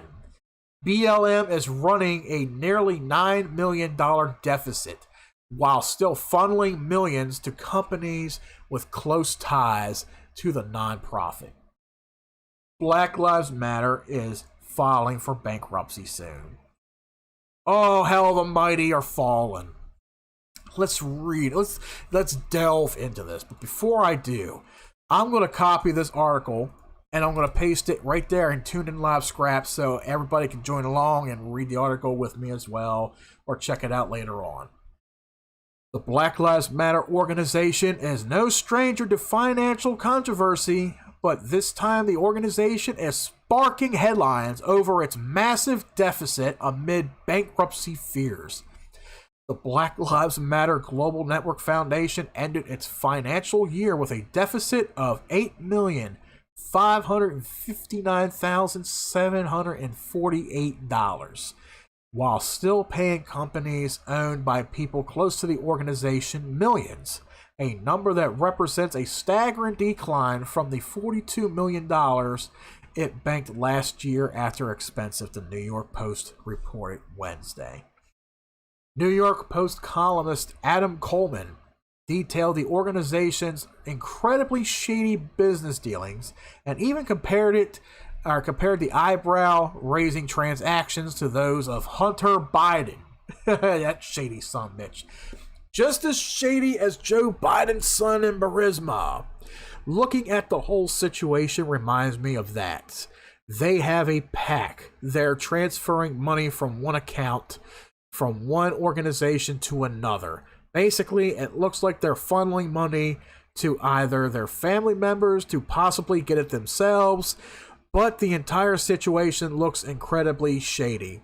Remember when they were trying to suck all that money from y'all, get y'all to donate to their cause and shit so they can help the black community, Black Lives Matter, help the black brothers and sisters, help the black community. Let's take these donations, and yeah, these donations are going right in their goddamn pockets. That's where it all went.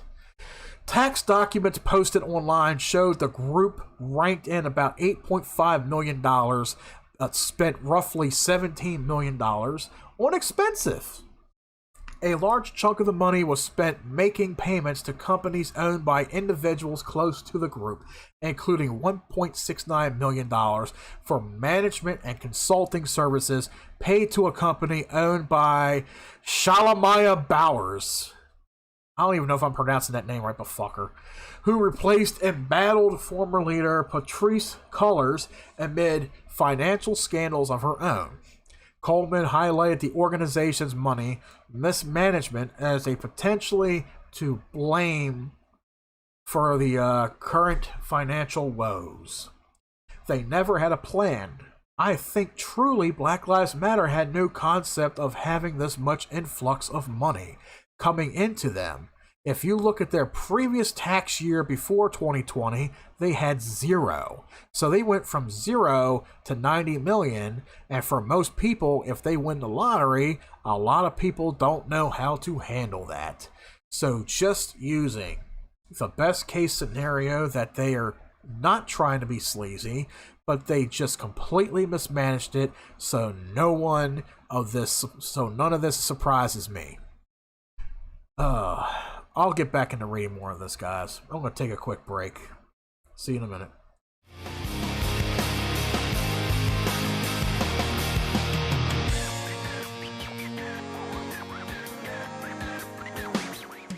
Darling, it's gonna be a raspberry red, lemony yellow Christmas, an orangey orange, grapey purple, lime green Christmas! Joy to the world! I'm gonna get to eat tricks! Ho, ho, ho! Merry Christmas, Santa.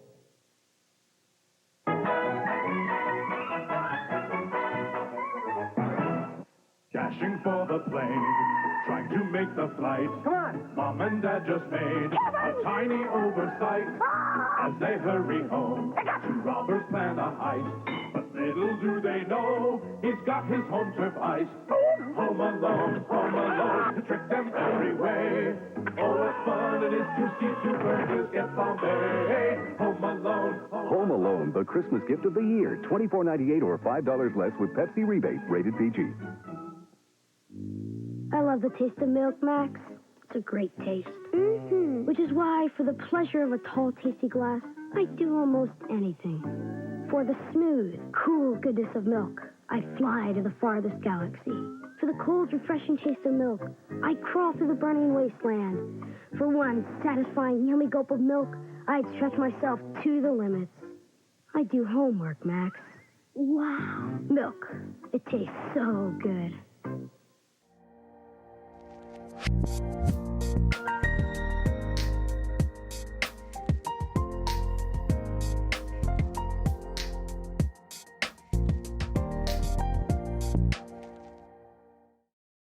And we're back to the show, guys.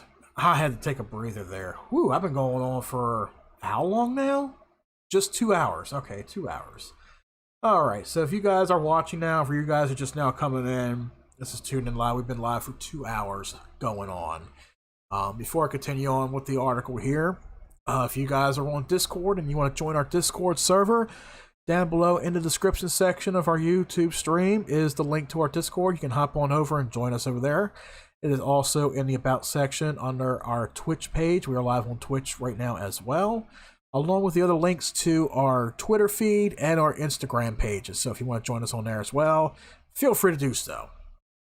So, Black Lives Matter. Let's get back into this article. So, you have a shady organization who's making money off of people donating for the cause. Donating for the cause. Let's defund the police.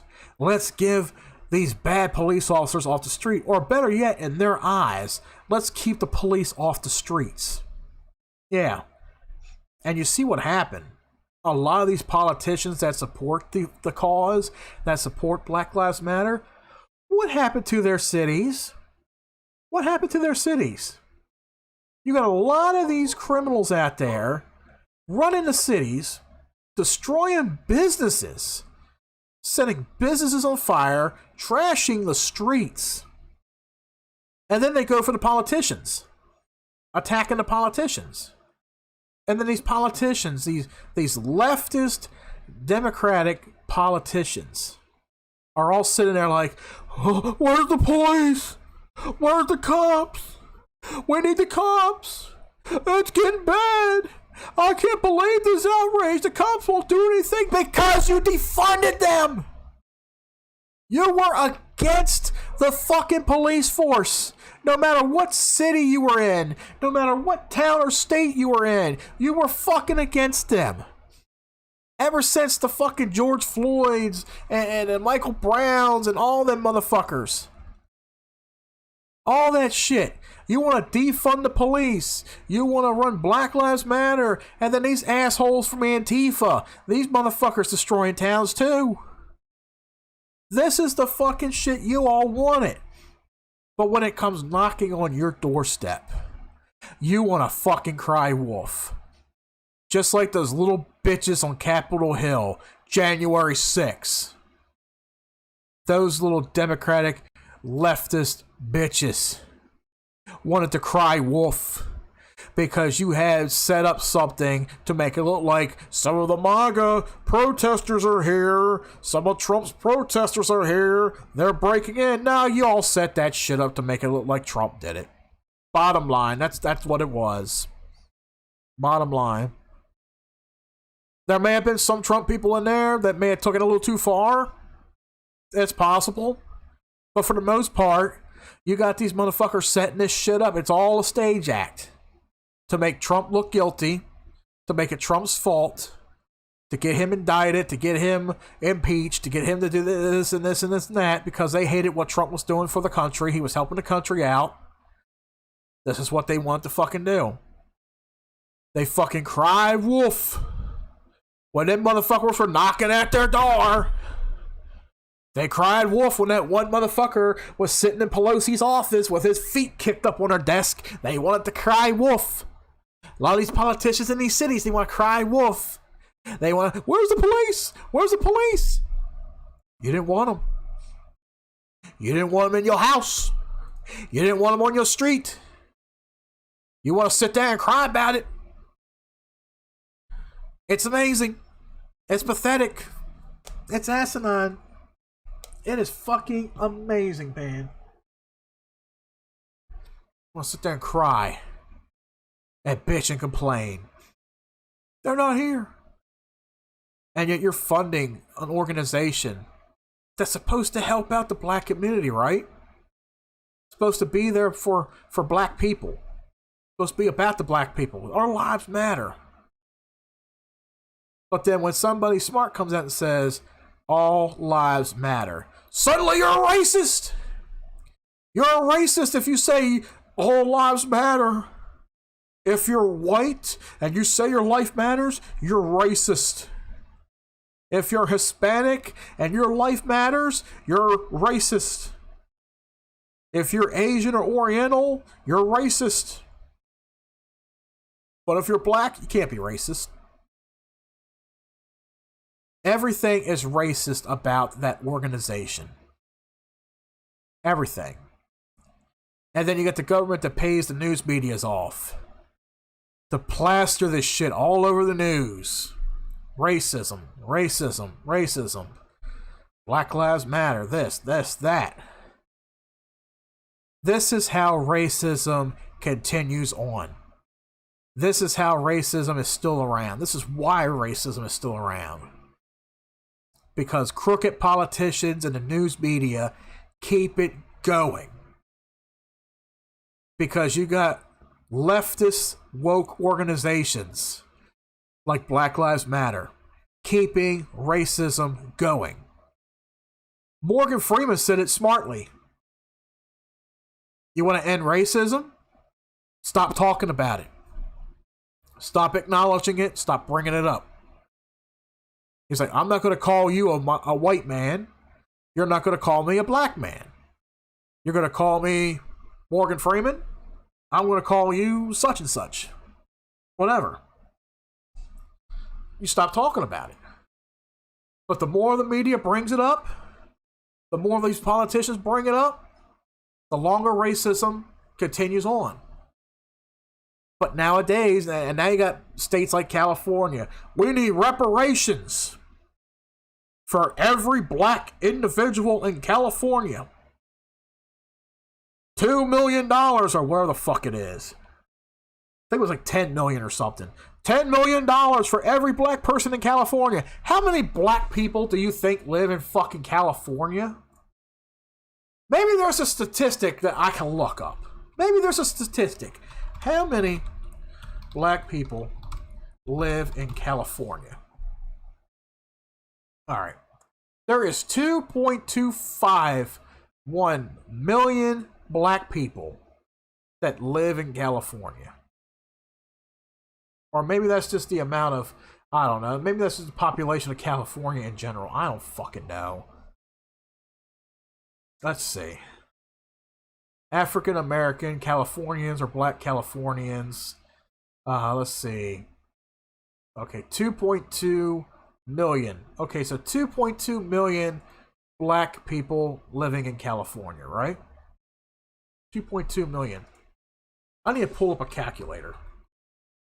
I have to pull up a calculator because I gotta see where the math lies within. Because it's something ain't right here. Okay? They want to give reparations to black people. Okay. Let's see. 2,000,000. No, wait a minute. Okay. Wait, 2,200,000. Okay, so we got 3 zeros. Okay, 2.2 times. And let's say it's 10 million. So 10,000,000. Holy shit, that's a lot of fucking zeros. 1, 2, 3, 4, 5, 6, 7. That ain't trillions. What comes after trillions? Because you got thousand, million, billion, trillion. What is it, gazillion? I forgot the fucking term for it.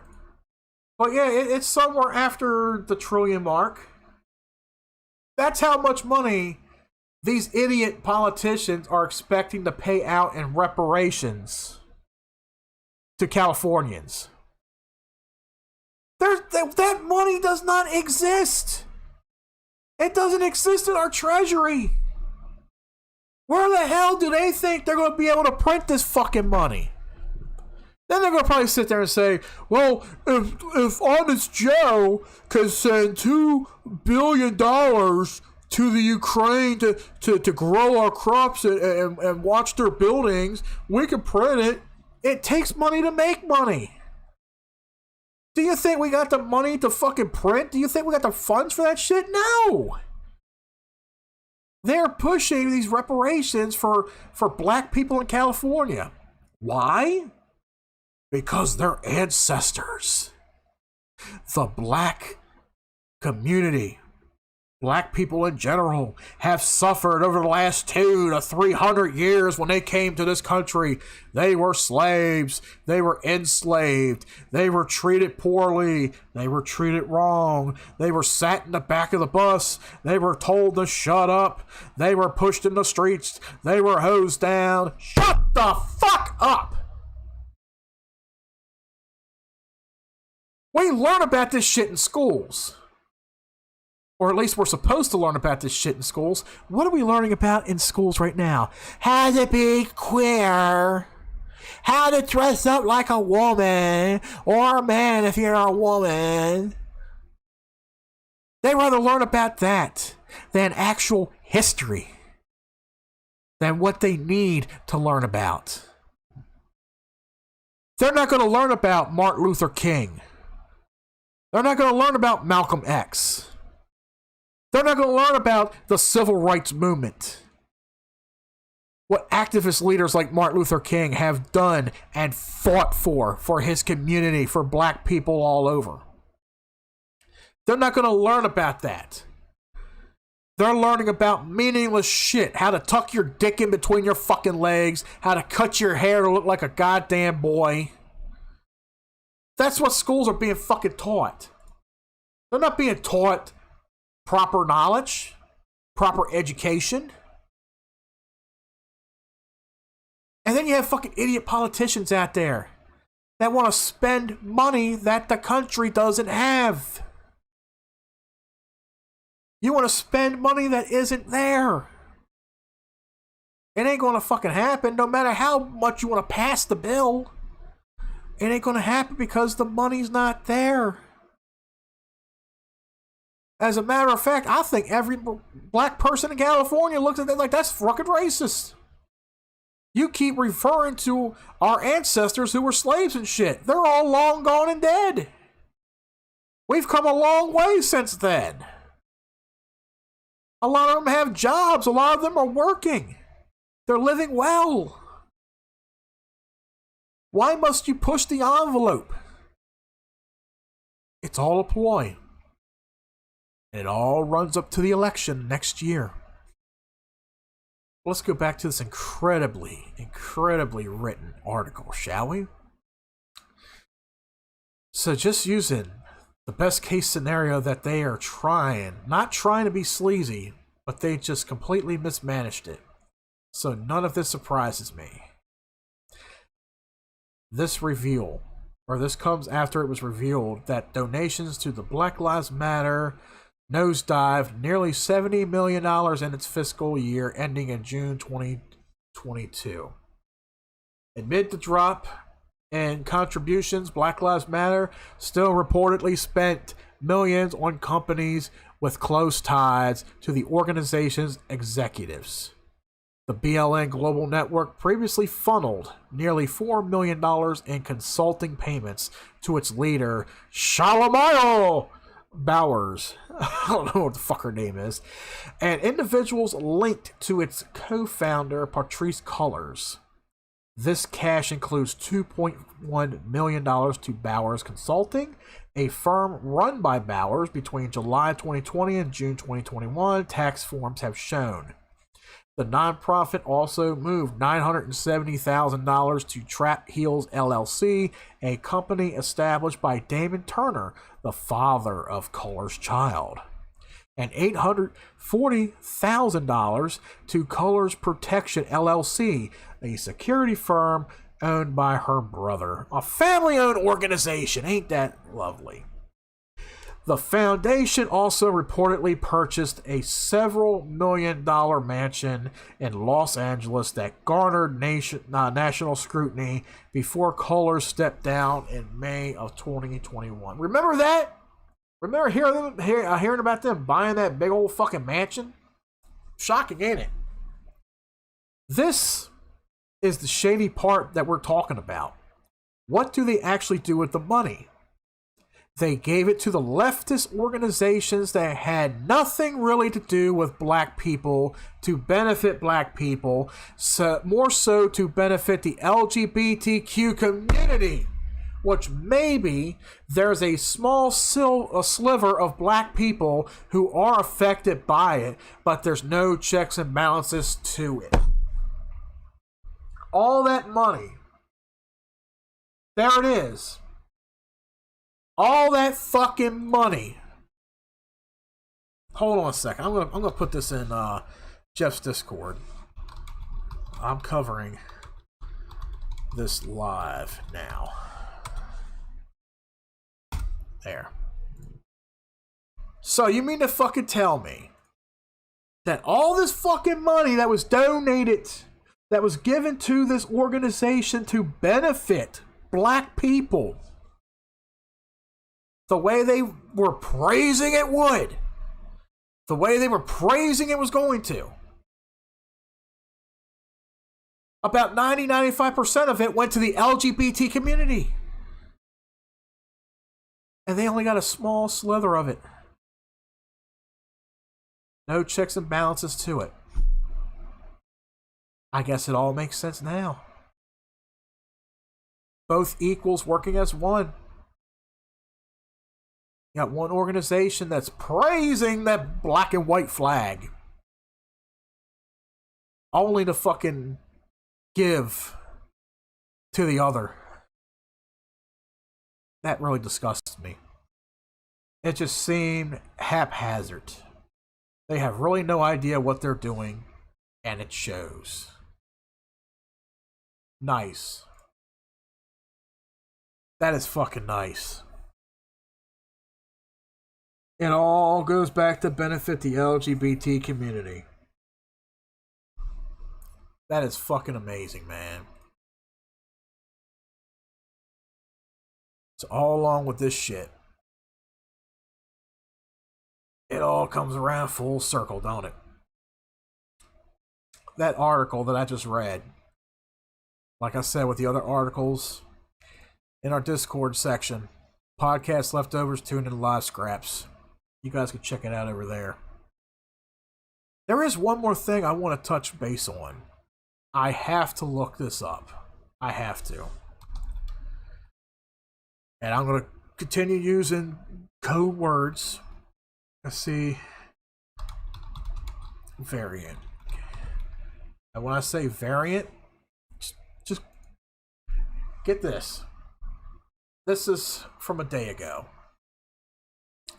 China faces a new COVID wave that could peak at 65 million cases a week.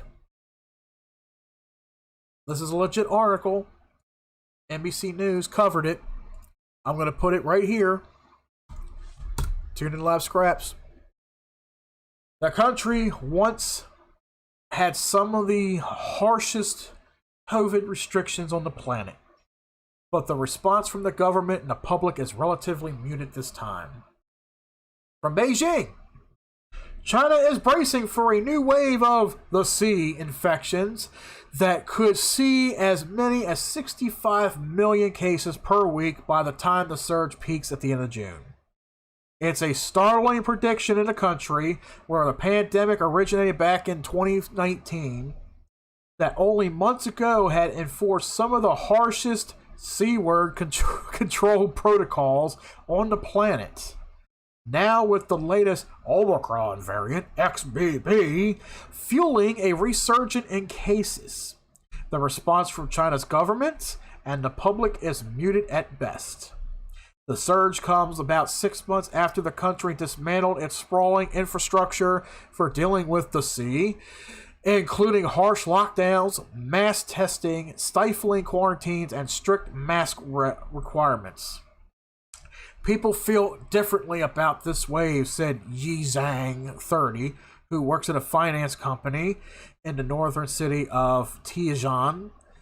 The last time everyone was terrified, but now they don't think it's a big deal. The new wave's data was revealed as by respiratory disease specialist Zhong Nashan at the medical conference this week in the southern city of Guangzhou. I'm reading all these as I'm going. I'm like, I don't even know if I'm pronouncing it right. They're all in China, so I don't even care at this point.